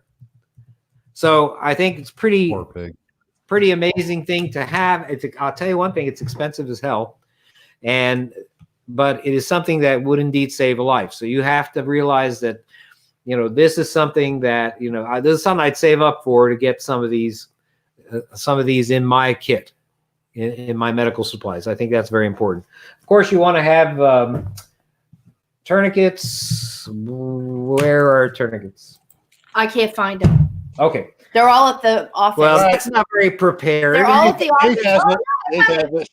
Alton trauma kit. Okay, here. Oh, okay. All right. Well, we got a But few. I don't want to open my tourniquets. And see, look, I want to show you guys what I did. I wrote on each of our sections what's in there. So don't be afraid to write on your medical kits what's inside. See that? Yeah. Because it might be somebody else that's opening this up. This is our the bag that we put our medium-sized kit in, and we like it because it has the 3 compartments, and it's designed after the World War II medic. So show bag. them how that's packaged. Go ahead and just show them. All right. Well, first. this is okay. I'll show you this one first. This I think is a good is an excellent secondary tourniquet. It's called the SWAT T, and I think that. I have several of these in the kit. Okay. And it's very useful because it's very versatile. And I'll tell you what it is. Basically, it's a rubber band. Remember, the guy who invented this probably is one of those muscle, bodybuilders that uses these things to, build tone. And so essentially, it's just a big giant rubber band that you just can't break no matter what you do to it. You probably can tie 2 cars together and have them drive away from each other and probably take a few seconds to break this. Yep. But anyhow, what you do with this one here is you take a look here. You always want to know how do I know that I'm stopping the bleeding? That I have enough pressure. Of course, if the bleeding stops, you have enough pressure. But this one here actually is so simple that the name of the item, the SWAT, is actually the instructions. And SWAT stands for stretch, wrap, and tuck. And so basically what you do is you're just going to take this, put it around an area. Hey, you. Oh, you want me to help you? Work. I'm sorry. All right. So basically you're going to hold it in place. Let's say I cut my hand off. Okay. You go around once, and now you're taking these Let me hold rectangles. This up. Do you want to demonstrate it or show the item first? I better show this. What do you want to do? Let me show this first. You see these rectangles? What you need to do for this to work is make them into squares. Every time you go around, you're going to stretch it more to make it into a square. But there's also 2 other things on here. So you have the circle that you want to make it look like, or the oval to make it look like the circle. So you also want to stretch the oval to make it into a circle. And then when he was showing you, my fingers are like backwards. I'm not a good Vanna White here. Here we go. The rectangles here need to be turned into squares. So they have a lot of visuals here. So they want you to make the oval into a circle and the rectangle into square. So then you know that you've made it tight enough. All right. So now this we showed you up close. Now, the one thing that's an advantage, this I think, I like the military tourniquets because you can use them with one hand easily. This takes some practice to use them with one hand. It can be done, but it takes some practice. The one good thing about this is that those military tourniquets were made for the arms of an adult male. Whereas in a shooting event in a school, you might have a 3-year-old, a 5-year-old that winds up getting shot. And those tourniquets aren't going to be able to apply enough pressure because they only go to a certain, they get small, but they don't get small enough for let's say a toddler or maybe a canine leg, something like that. And so this actually does not matter what the size of the limb is that's affected. You could still use this and it'd be effective. So here's how we're doing. I just cut off this hand. All right. Could you help me, please? I don't know. All right. So first of all, you want to make sure that you're about 2 or 3 inches above the wound. So let's have the wound be right here. All right. So we're going to wrap this around. Now it will be folded up when it comes out of the package. It's pretty nicely folded, so it won't be flopping all around here. Every time that she goes around now, I'm pulling. She's pulling. You see this? See how this? Turn your arm like, okay. There you go. Now go ahead and show him a square. Oh wait, if I make this so do it. Square. Ah, good. Go around again. You show me a square. This is how I teach it in classes. Show me a square. Okay, go around again. You aren't going to have any circulation. Okay, well. Okay, all right. I'm not going to make any more square stuff. Come on, dude. Your hand is going to fall off. All right. I'm pulling so tightly. No, seriously, put it tightly. I want them to see the change in the color. Believe me, underneath it, it's already really tight. Look at your blood vessels. All right. I'm not going to tell my husband on what she has just demonstrated for you is exactly what you have to fight when you are putting on a tourniquet. You don't want to hurt the person, but unless you're putting a tourniquet on in such a fashion so that it hurts like a son of a, you know what, you're not doing it right. Okay, let me finish this though. I need to finish the last part. We have to tuck this. You've got a little piece here, and that's where the T comes in for the tourniquet. Is you tuck it in right there. All right, so that's tuck it in. Stretch, wrap and tuck. And this is not tight enough, but I'm going to take it off now. But he's like worried that my hand's going to fall off. Well, it's really tight underneath here. Okay. In any case, in addition, if you use this with less pressure, it's similar to, and if you had a gauze bandage, it is similar to an Israeli battle dressing. It will give you the same pressure an Israeli battle dressing can give you. And in addition to that, if you had give me that thing there. Yeah. Okay. If let's say I broke an arm, and then you got to wrap. This is a little bit easier. Okay, she's going to she'll mold it to my arm. You can use this to just hold it into place. So it's a very versatile item. You're not going to want to use a military style cat or soft T to just hold a a splint in place, but you can use this. And so this is an excellent secondary tourniquet, in my opinion. I think people should have several of them. So this makes it stable. Okay, and you would wrap this around, and doesn't have to be very tight. And you just wrap it around and wrap it around. Remember, you can wrap one. You're not trying to lose circulation here. In fact, you want to check circulation after you put this on to make sure. This should be like this. Okay. All right.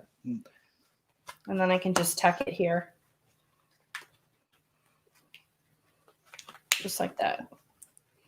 Yes, Grandma. All right. But so basically you get the idea that it's got a lot of things that you can do with it. So it's a very versatile item, and you want items that can do 2 or 3 things for you while being easy to store. So this adds essentially nothing to your pack. If you had a few of these, you can do quite a bit. You can deal with quite a bit of trauma if you really had to. So that's it. Do you have any military ones in there? No, I have 5 the SAM splint in case we came across an accident with small children. We got to bring home some of the other ones too. So anyhow, okay, so I have a couple I can show for you. I wanted to show them the tourniquets. Yeah, right. I looked for them. They were in their office. All right, no problem. Anyhow, there are 2 other kinds of tourniquets. We'll come on the show if you want some other time, and we'll make sure we show you those. I did want to show you. Let's show them that splint again. you're definitely going to be dealing with a lot of orthopedic injuries. Everybody's going to sprain their ankle, and they're going to wind up hurting themselves, and could even break a bone. And so you want to have something that is very flexible. And this is the Sam Splint. This is essentially the brand name in terms of flexible splints. And it comes, it can either come rolled up or it can come flat like this. So it also doesn't take up much space, and it's also very, very light, but it's very useful. You can put it on, you can make a neck collar out of it. You can wrap an ankle with it. You can stabilize a leg, a forearm, a lower arm, an upper arm. You could do that. You can stabilize an upper arm injury with this. There are a lot of different ways to do this. All right, Doc, got a question here. Doc Patch says, I've seen medics use tampons to plug gunshot wounds. What's your thoughts? I absolutely am totally against that. I don't believe that tampons are of any use. Now, I'll tell you what they're good for. They're good for hiding bleeding if you want. But think about, if you go to my ballistic trauma article, I have typical gunshot rounds that are shot into ballistic gel that have a image of that. And they go in about 12 inches. Okay, so I have a gunshot wound. You pick, let's say you have a gunshot wound here. Okay, and that's gone in about 12 inches. Now you put your tampon in, and how far do you think that tampon is going to go? And look, and that's assuming the tampon is the right size to go in through the caliber size hole. Okay, if it's a 22, I'm not sure you're going to be able to fit a tampon in there. But basically what it is that what you're closing this up, and indeed it may not bleed too much out this way, but it could be bleeding inside your belly. And so from my angle, I honestly believe that this is really, really not going to be very, very effective in terms of doing anything other than hiding bleeding. But what you do need to use is something to pack a wound. Something that you can put into a wound and pack it. You can't pack a wound with a tampon, which is the problem. So show them this gauze. And just imagine, that's the 12-foot gauze. All right, this, believe it or not, is a 4-inch by 12-foot gauze. It is a very simple compressed gauze. As you can see, it goes for it's about 12 feet long, about 4 inches. But you see that you have a lot of packing that you can do. Now, if you tried to take apart a tampon, you probably wouldn't get this kind of packing available from it. And so this weighs about the same as a tampon and gives you a hell of a lot more bang for your buck with regards to a small little package. Right. So the thing that you have to realize, there are going to be medics that are going to swear that they saved somebody's life because they used a tampon. But those medics basically are doing what? They're evacuating to a field hospital. If you interviewed the surgical team that had to deal with all the blood behind the tampon, I'll bet you dollars to donuts, as a surgeon myself, I can tell you that basically it's very rare that you got to the actual bleeding vessel and applied pressure to the bleeding vessel with a tampon. Okay, this is a tampon. That's the tampon. However, maxi pads actually are maybe good for covering wounds. So we have maxi pads here that you can use for covering wounds. We actually have them just get one. I'll show you that. I do believe in that, and I think that's an excellent way to put in the pantry. Yes, you got me. We were just using it for demonstration. Hey, Doc, back in California, there when I was teaching the CERT program stuff, we had a doctor come in as well, and he said that, you know, like for maxi pads and stuff for cuts and things like that, but you got to make sure they're unscented.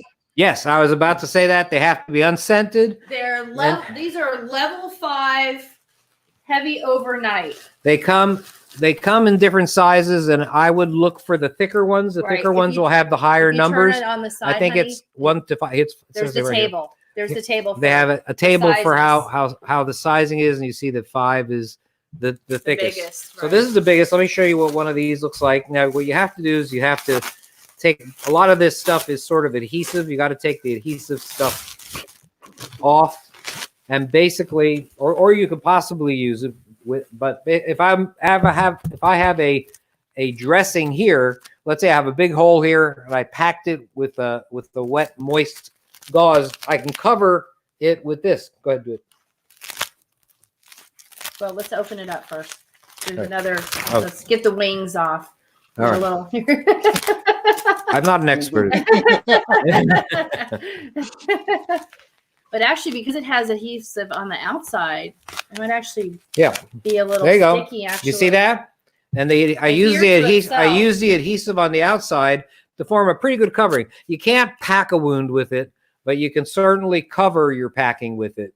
And it would be, I think, an excellent item to have. Yeah, it's just going to be real hard if you look at it and you think, hold your arm back up, and you think about actually trying to pack this into a wound. It might fold up, but you're not going to be able to put that pressure towards the heart, which is where the blood is coming from, and really pack that wound. Yeah, it's nice and tight. This is too just firm. too It's not thick. quite as pliant Yeah. as this. right. You can see the difference. You won't be able to, really push this in. So speaking of which, these gauze rolls are very useful. You want to have a bunch of those. You want to have various kinds of other packing. Oh, here's an Israeli dressing, a type of Israeli dressing. Oh, wait, before we go off of tampons for a second, I do want to say one thing that they might be good for. Nosebleeds. That's right. Yeah, so there is something that you can use those for if you do want to store them. Make sure you get it up where the bleeding is. Some people have nosebleeds that's rather high up in the sinus cavity, so you need to get it up there. And you still need to apply direct, really hard pressure into where the bleeding is. So if you think it's a really high bleed, you're Like going to this? need to get a little higher, and you want to lean forward like Joe's doing. Not because like this. You don't want the blood dripping into the back of the otherwise, throat. right. There are two different types of nosebleed. There's an anterior nosebleed, which is probably the most common. And then there's a posterior one. That one you're not going to get to with the tampon. But most of them, luckily, are anterior nosebleeds, and that can be reached with the tampon. But otherwise, they're for what Procter and Gamble and Johnson & Johnson made them for, and nothing else really with regards to trauma. Okay, chest seals. I want to talk about chest Okay, seals. I have a question on chest seals real quick, Doc. Okay, go ahead. Yeah, I saw the question. Go A ahead. friend of mine, a few years ago, 2 years ago, sent me, hey, Gil, you want to put me up for a second? Or put it so Okay, sorry. that way I can see what I'm showing. Okay. He sent me one of these as a child-sized chest seal. Would you recommend that? I can't even tell what this is. What's the dimensions? Quick combo? I can't read what it Doesn't look any different than the size of ours. Well, This is a it's a double. pediatric defibrillation system. It's for defib. Oh, okay. It doesn't So really it's give you the EKG Oh, okay. sticky pads. Oh, okay. That's what that is. A sticky, yeah, I think that would Well- work, but it's not vented. That's the problem, and that also addresses someone's question: can you use a Vaseline gauze seal for a sucking wound? You can't, because once you have the seal all around, you can't unseal a part of the Vaseline gauze unless maybe you thought about it in advance and put something non-sticky underneath it. Because the point is, I'm actually going to open one of these chest seals for you guys. The reason it's vented is because you need to exhale and the air needs to escape. You've got air inside your chest cavity. That's why the lung is collapsing, because the pressure that's in the lung cavity, in the pleural cavity, is not allowing the lung to expand. And so basically you have to get rid of that air somehow. And so Stand up a little bit. Stand up and show them. So in a what you're talking sucking about. chest wound, okay, let's say I got hit right here, okay, basically, I'm not going to peel this off, Okay. but if you hold it up, I think they can see the vented areas with the non-adhesive Mhm. in those 3 areas. so there are 3 areas that when I'm exhaling, Right. basically what's happening is that air is allowed to come out, Of those channels. but when I'm inspiring, when I'm inhaling, air isn't allowed to go in. Right. It sucks up against that hole, the cavity, so air cannot be brought in through this opening, only through the nose and mouth. And so that's why it's important to have it vented. So there are things you can do. Now, something you can do, let's say, I had several people with that kind of injury. If I had some plastic, or even just, look at this package right here.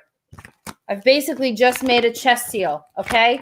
You can use this with Ziploc bags. But what you're doing is, stand up again, I'm so sorry, is you want to cover the wound, and you only want to tape 3 sides. So you're going to tape the top and the sides. Now, the reason I'm not taping the bottom is, let's say we've got a little bit of trickling blood coming out. I don't really want that to pool in here because I need that ventilation to be open. So I'm going to leave the bottom open. If they are laying on their side, I might leave that side open. So I guess it will depend on the position of the patient. But the point is, if there's any blood coming out, you want to leave that open so the blood comes out and you will get exhaling, air out, inhaling, sucked down. Okay? Now you're going to read So I made a chest seal out of the chest seal package. Now you're going to read that this is not a fully, this is not a final solution. It is not the last thing to do. Basically, is just to give you time to let the lung inflate so that for a period of time, that person can indeed breathe. Now, what you're going to have to do is you're going to have to put in a chest tube. And so I don't know whether I have that's part of our class, our 8-hour class, but I'm not sure I have an article on that. On what? On putting in a chest tube. Probably not. There's something called put a chest tube that allows drainage, allows air and blood and drainage, other kinds of fluid to drain out. It can be done to gravity. You need a couple of different bottles to do it, and in one bottle, the fluid, whatever it is, blood or whatever, it goes into that bottle, and then the air goes into the other bottle and then out into the atmosphere. I have an entire diagram for it. I have to, I definitely have to make an article on that. I mean, we've been teaching it every year for I don't know how long. All right. So, Elizabeth, your tampons and napkins, I agree. They do not stop bleeding. The only reason they work in the nose is because you're putting the pressure. And basically, the tampon could be gauze. It could be compressed gauze, sterile gauze, unsterile gauze, toilet paper, a t-shirt. It doesn't matter. You're putting some material in there, right, and then you're compressing. So the tampon it's not a special thing that helps with nosebleeds, stopping nosebleeds. It just, if you happen to have it, is shaped in the shape of a nostril. So it just happens to be already shaped in that way. If you're hunting for a medical reason to use the tampon, then for anything other than what God intended it for, then that would be it. That would be the only thing that we would think of. So yes, I am totally on board. Tampons are meant to absorb bleeding. They are not meant to stop bleeding. When we put it in as women, it's sucking blood, which is the last thing you want to do in a wound, is pull more blood out of capillaries and blood vessels that are severed. Go to my article, the tactical tampon ? And it goes through all that. Cool. Okay, I've got a bunch of tourniquets here if you want me to show them for everybody. Oh, yeah. I'll make you large. Thank you. What you got? Okay, I have a little teeny blue one here, which I have for youth, kids. Okay. Because we have a high drug problem here, and, well, I just want to be prepared. I understand. I have, get my fingers to capitulate here today. We have the military standard CAT. And if you're going to get one of these, Make sure you have a metal windlass. Some of these plastic versions have a tendency to snap just about the time you get it tight enough. The latest generation of, or the Cap Generation 7 Yeah, it's much thicker. They has made them a much thicker. thicker plastic than windlass than the old ones. The Yeah, metal windlass is in the soft T, Right. right? Has a metal windlass, and that's like made of airline fuselage. And Great Sam steel. XTs combined the making of the cat tourniquet with the Velcro with the metal windlass. So that kind of took the two worlds and put those together. So the Sam XT is also something to look at. Right. We mentioned that I have because videos on all of those, by the way. right. You can go to our YouTube channel, Dr. Bones Nurse Amy. Yep. I have a video on the SWAT tourniquet. I have a video on the cat tourniquet. I have a video on the soft T, and I have one on the Sam XT. Now, the SAM XT, by the way, has been just approved by the Tactical Combat Casualty Care Committee as an accepted tourniquet. So it's one that they do accept as a reliable tourniquet, and usually they look for tourniquets that you can use with one hand, like the cat, like the soft T, like the SAM XT, because every soldier will have one of these in their pack, and hopefully very, very easy to reach, because they expect you to treat yourself if there's not a medic nearby. Okay. Also have the Israeli bandage, which can be used as Yes. an impromptu tourniquet. Oh, no, we have all that. We have an Israeli bandage for you. Okay. I opened up one of the white ones for All you right. guys. Yep. But they I have a also rat. come in the It's Okay. just not a very furry rat, but I do have the rat tee. Okay. There you go. That rat's very easy to And I use. also have, for also using on children, if need be, the mini compression bandage. Okay. The H&H. Yeah. There Yep. you go. Yep. Mhm. we Okay. have those two. So we have those So two. let's talk about the compression bandage, the Israeli emergency bandage. So the Israeli emergency bandage is essentially an elastic wrap with a sterile pad and a pressure applicator, a little plastic item that's proprietary to them called a pressure applicator. And so what you do is you place this directly on what's bleeding, the sterile pad, and you go around. Now, Amy's gonna have to show this on me. So I'm gonna give her my arm. Now, this goes on after the bleeding stopped. Okay. So we have already stopped the bleeding. This is not really for stopping bleeding. It can put some pressure on a wound if you've got to go do other things and take care of other people. But, you have got to stop the bleeding first. What she means by that is that you need to put a tourniquet on, and this is usually used with packing. Right. In it, let's say I have a big gouge here from a shrapnel wound. You want to have a packing inside there. This is covering that, but still it can apply significant pressure. Yeah, it is stretchy. So it's sort of like an ACE material. So the first time you come through, by the way, this has a piece of cloth on it. Don't pull this. It's got a little thread so that when you're doing this, Show them. There it is. So the thread, which was pulled out a little bit, is like this. So when you're wrapping, this won't fall to the floor if I let go of it. I've already pulled some of it out, so it is a little long, but you can see that it is wrapped up nicely. The first time you come around, you're going to pop it in.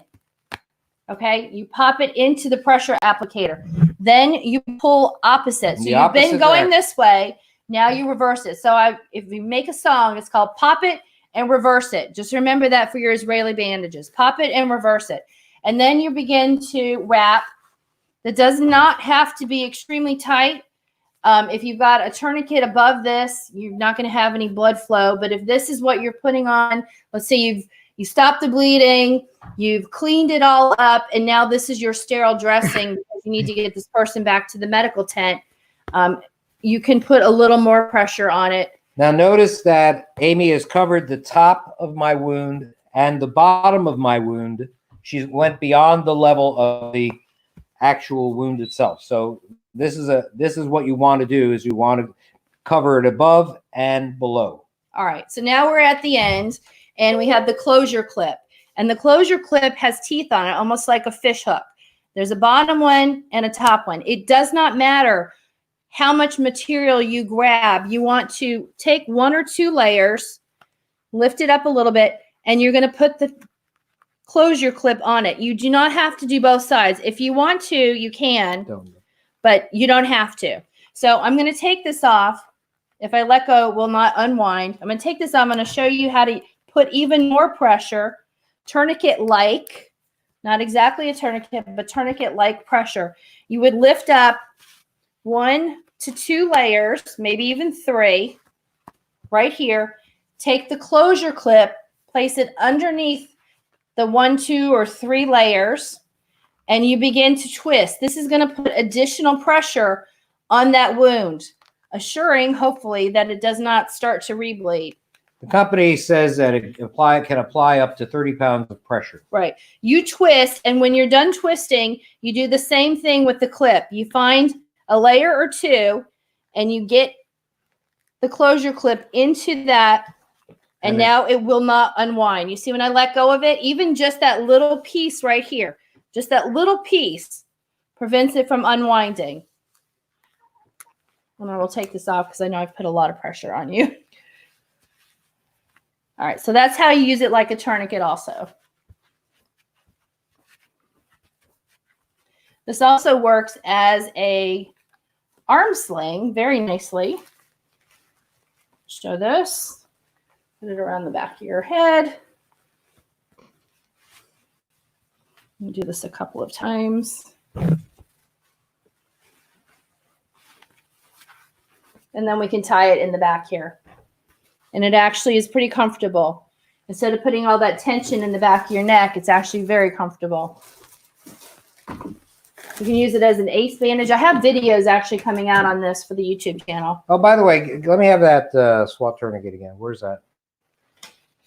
The open one here. Yeah. Okay, show me.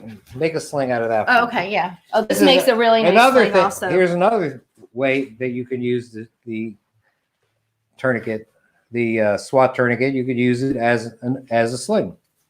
There we go. Right there. Nice and comfortable. Of course, the triangular bandage I think is superior to both of them, but in other words, this is just another way that you can use this. By the way, Amy has 7 different ways to use the triangular tourniquet bandage in one of her videos. Yes, triangular bandages are another good thing to have.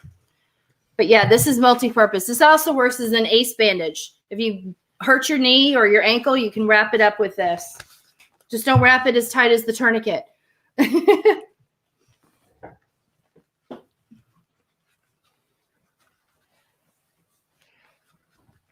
What? I'll fold it. I'll fold it. I do have a suggestion for people. One thing I've added to my kit for everything is it's called Red Cross toothache medicine. That's what it looks like. If my camera will focus, I don't want to. There we go. It's a clove oil based. It's great for relieving toothache pains. And right. SHTF, a toothache pain will take you out of commission faster than getting shot. So if you've never had You're a absolutely toothache, right. you don't understand. Yeah, So and actually in our dental kit, we have that. We have clove oil, essential oil, organic essential oil, clove oil in the dental kit with zinc oxide. Now, if you take a little zinc oxide powder and 2 drops maybe of the clove essential oil, it works well as not only an anesthetic, but you can make that into a paste, roll that up into a ball, and you can make a nice temporary filling out of that. And possibly you could use it for a loose crown or a crown that popped out and use that as cement for the crown. It's supposed to be temporary, but with the amount of clove oil and the amount of zinc oxide we give you, you probably could do it a couple of 100 times really if you needed to. But clove oil is an essential part of any dental kit, survival dental kit. You need some way to give an anesthetic effect to someone with a dental issue. So that's good. Very, very few people actually have that clove oil. So that was an excellent job, Gil. Let's see what else we got.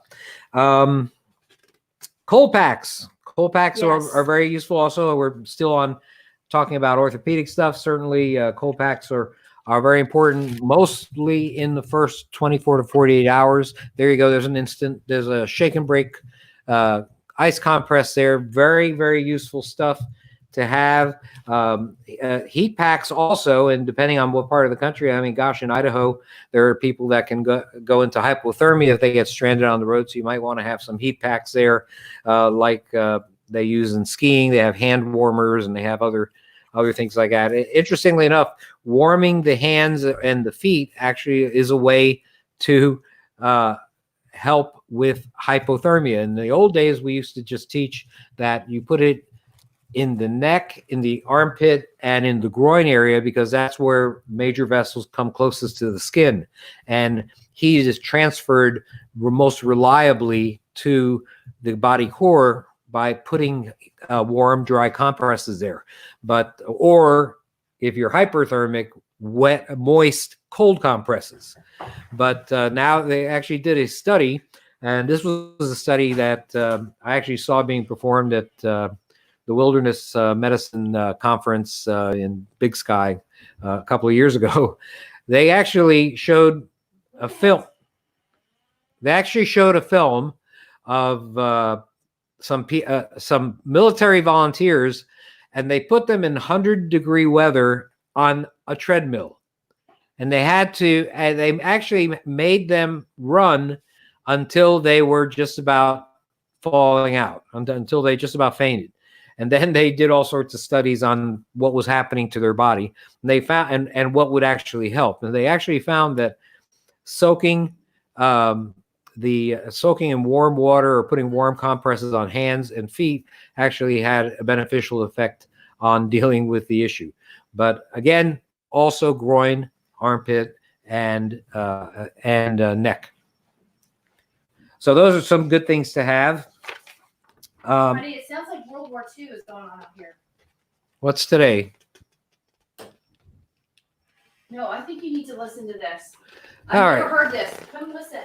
All right. Well, I'll come here. we're in the middle of a show. I'll talk. I know, but you need to listen to this weird All right. sound. Excuse me. It's like explosions, That's but not they're bad. rhythmic.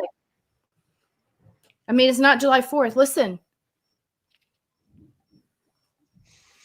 It's the end of the world as we know it. Okay. Sorry. Yeah. Just problem. very weird things happening here. What do you think it is, honey? Thunder. Rhythmic like that. Rhythmic thunder. Yes. Okay.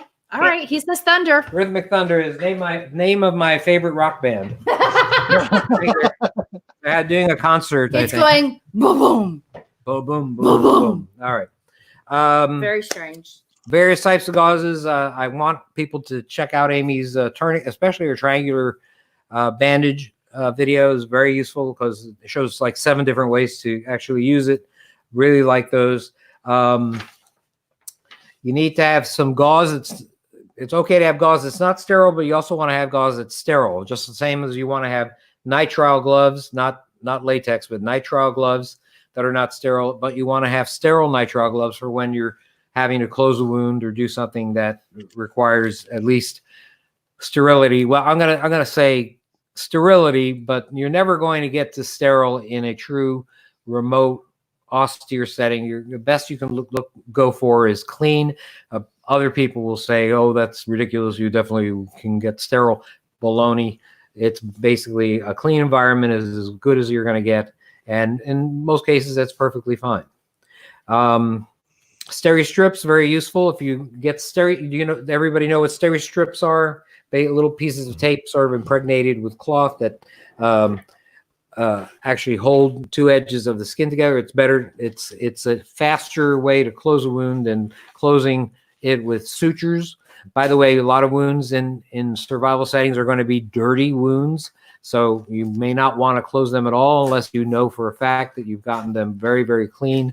Otherwise, you may be locking in bacteria by closing the skin over it. So that's something that's very important to realize. To get these tapes, these Steri-Strip tapes, to stay in place, you need to have a little type of glue that's called tincture of benzoin. And it's sort of like a glue that will allow the Steri-Strips to stay in place. Usually, even if they get wet a little, it will allow them to stay in place. So Steri-Strips, good thing to have. Other stuff, thermometer, okay, is a good thing, so you can keep an eye on people's temperature. Always useful to have. And of course, you want to have all the bells and whistles. If you have somebody who has an infectious disease, you want to have coveralls, boots, headgear. If it's a type of infectious disease that can be very, very dangerous, that's something. Now, you remember the people that, I wanted to just say ACE wraps, very important for just about every type of spraying that you can imagine. Also, to hold, ACE wraps can also do a good job holding wound packing in place. Wound packing and hold Sam splinter. Tapes. Duct tape, very useful. Duct tape. Also for a very versatile, useful. And one thing that you haven't thought about is a headlamp. Anybody got a headlamp out there? You know, there's nothing that says that all of the injuries that are going to occur on your watch are going to be in the daytime. Indeed, many of them can be at night.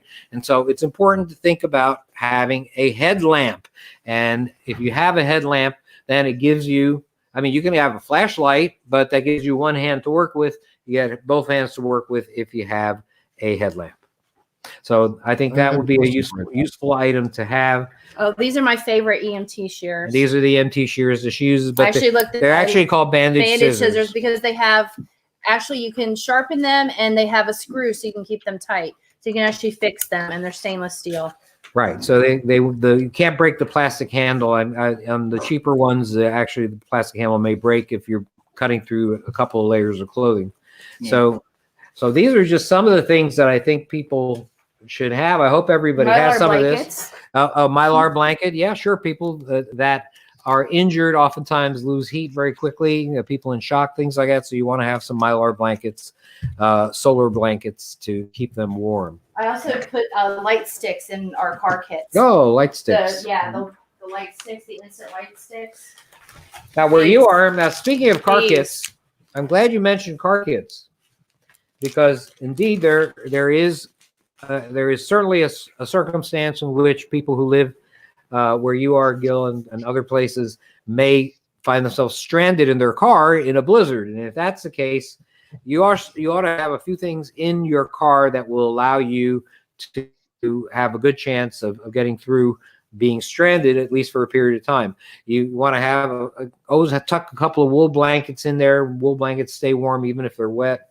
You want a spare set of dry clothes, maybe especially socks and maybe a hat, mittens, things like that. You might want to keep that in your car as part of your winter survival car kit. I mentioned hand warmers before. Some method of producing heat is important. Maybe if you could want to have a fire starter, that might be useful.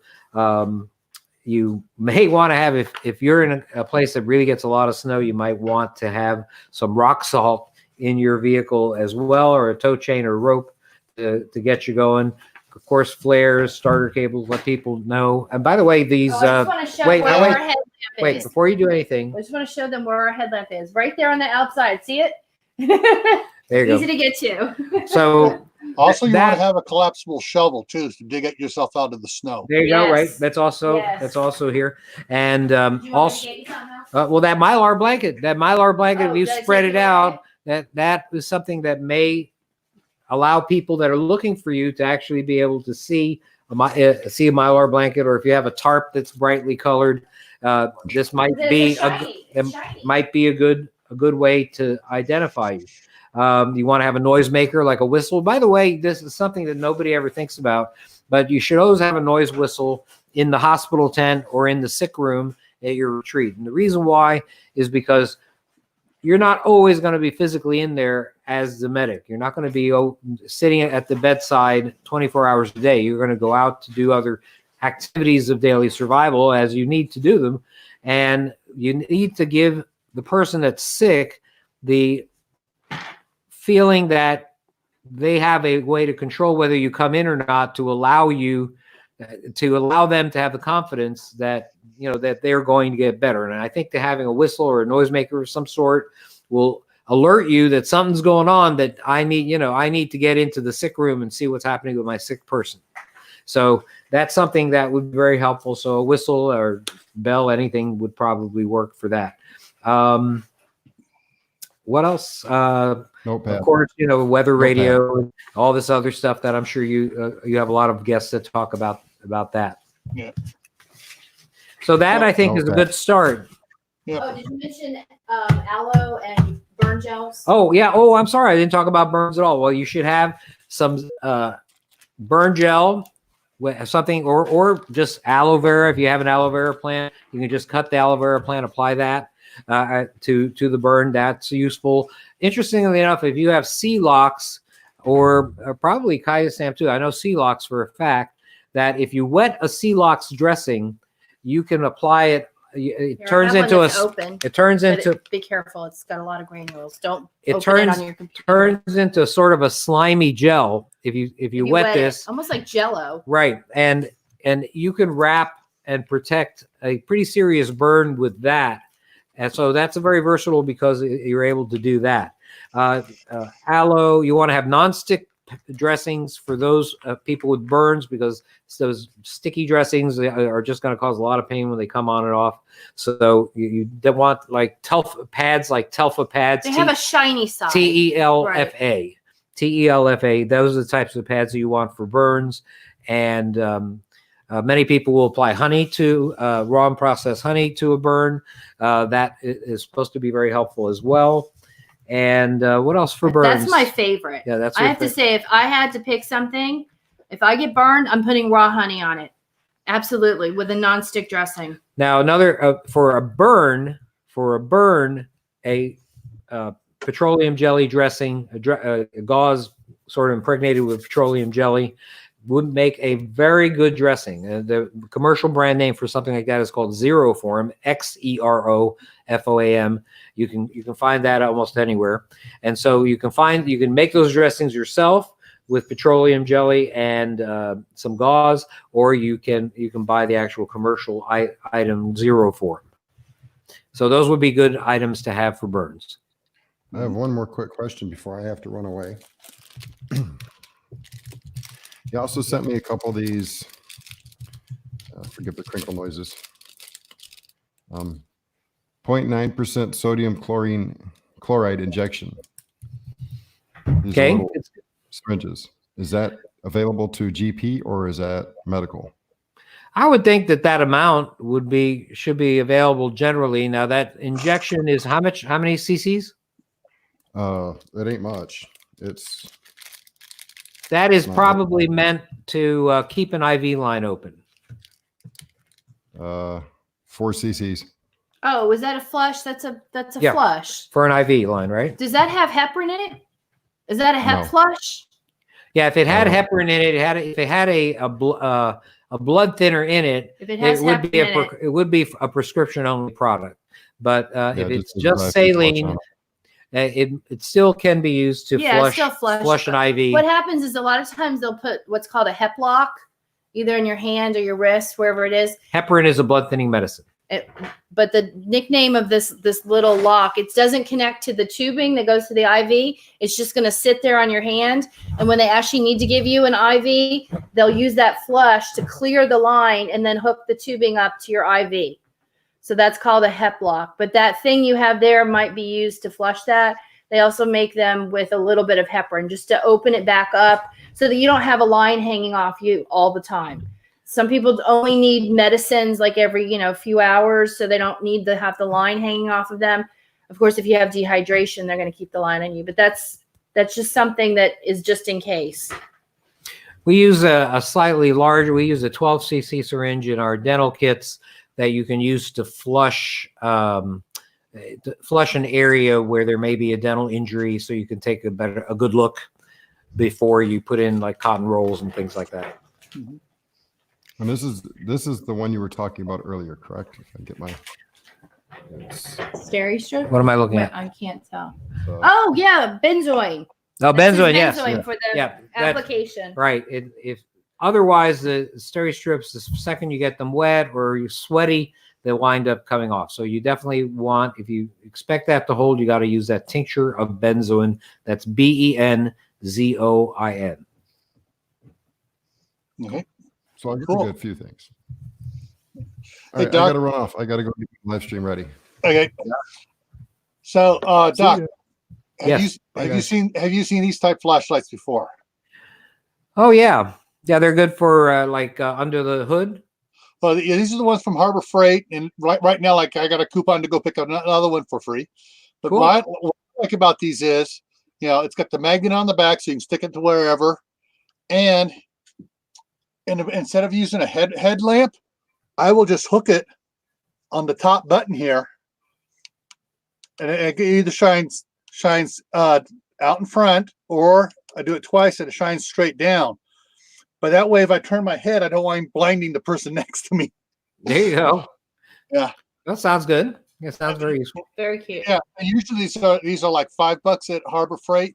But about every other month, they put them out a coupon out for free. You buy something else like a tarp, whatever, and you can get one of these for free. Yeah, one of those. Nice. That's nice. Cool. Hey, free is awesome, and they're really cute. I like that. Yeah, I've been using those probably for about 8 years now. Yeah. So, Very cool. anything else you wish to cover, or any questions from the side chat here that we've missed? Let's see. I see Doug wants advice for treating shock. Well, for treating shock, it depends. There are various different kinds of shock that you can have. You can be in shock from being electrocuted. You can be in shock from bleeding to death or bleeding out. You can be in shock from having a very bad infection. So it just depends a little bit on that. For hemorrhagic shock, usually the important thing to do is put people, if the wound is in an extremity, you want to put people with their legs 12 feet, their feet 12 inches above their heart.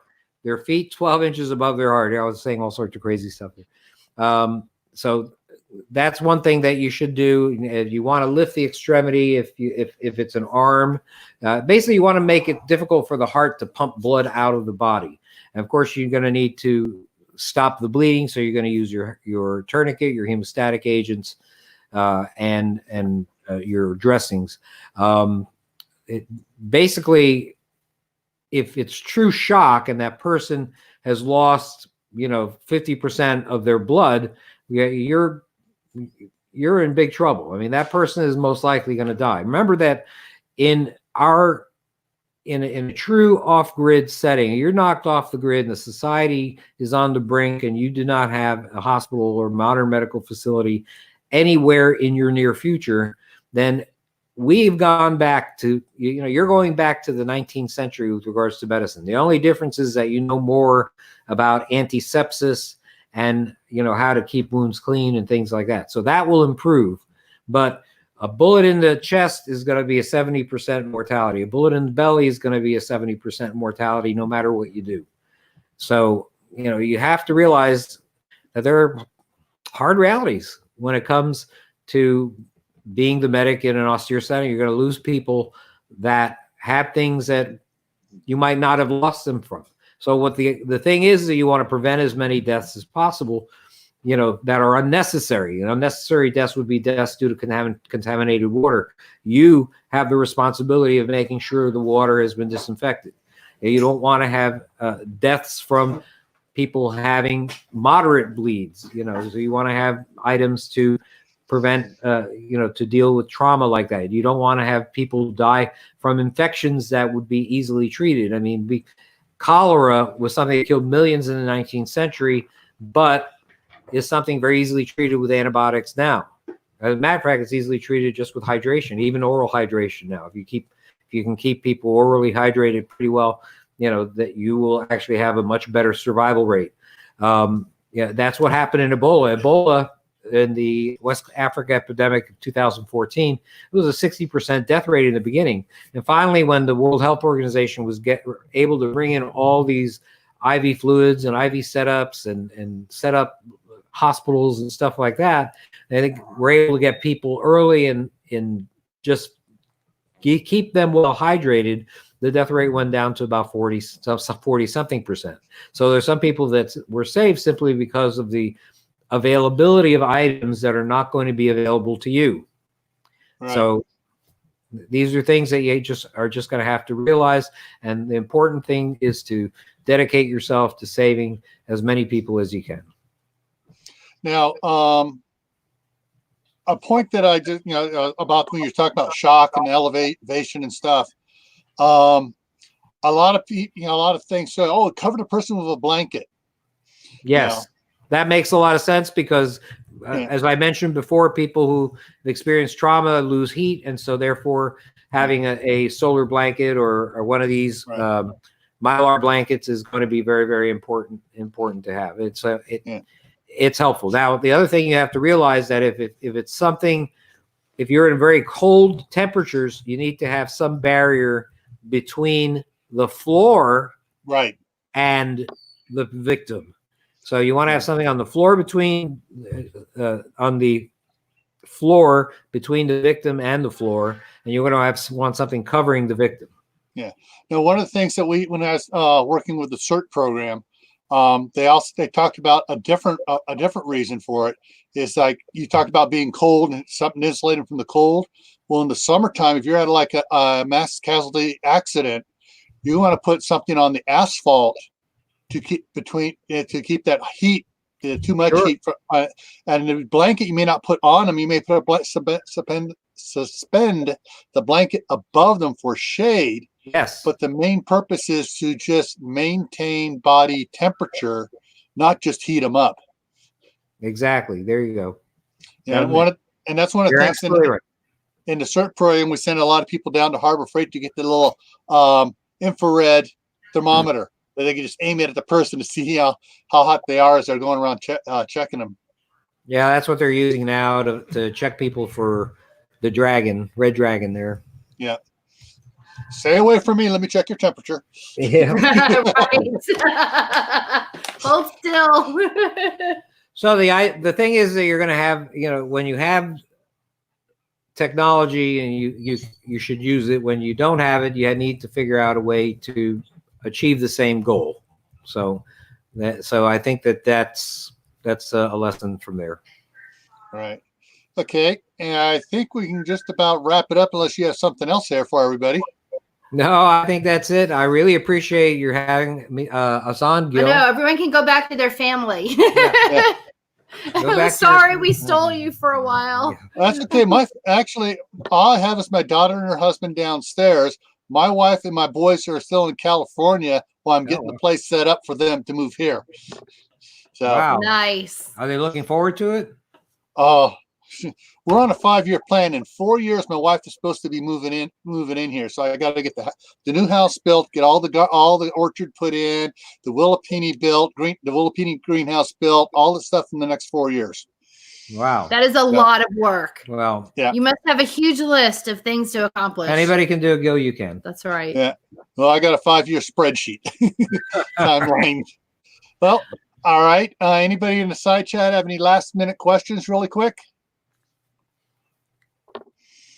All right. Let's see. Okay. Howie, stick around for a minute. I don't want you to leave. I want to talk to you after they're out. Yeah. All right. So that's it for tonight then. Those of you that are still here, in 12 minutes, Grumpy Dave will be going live on Southern Ohio Prepping. He's going to be doing an after show over there. And so everyone can head on over to there as soon as we sign out here. And got a compliment. Best couple hours I've spent in a while. Oh, thank you. Thank you. Yardbirds. We're honored. We really are blessed to have you. We love to do this. Yeah, this is fun. All righty, folks. And with that, everyone in the side chat, thank you very much. Want y'all to stay happy, stay safe, and stay prepared. And we'll see you next time. Amen.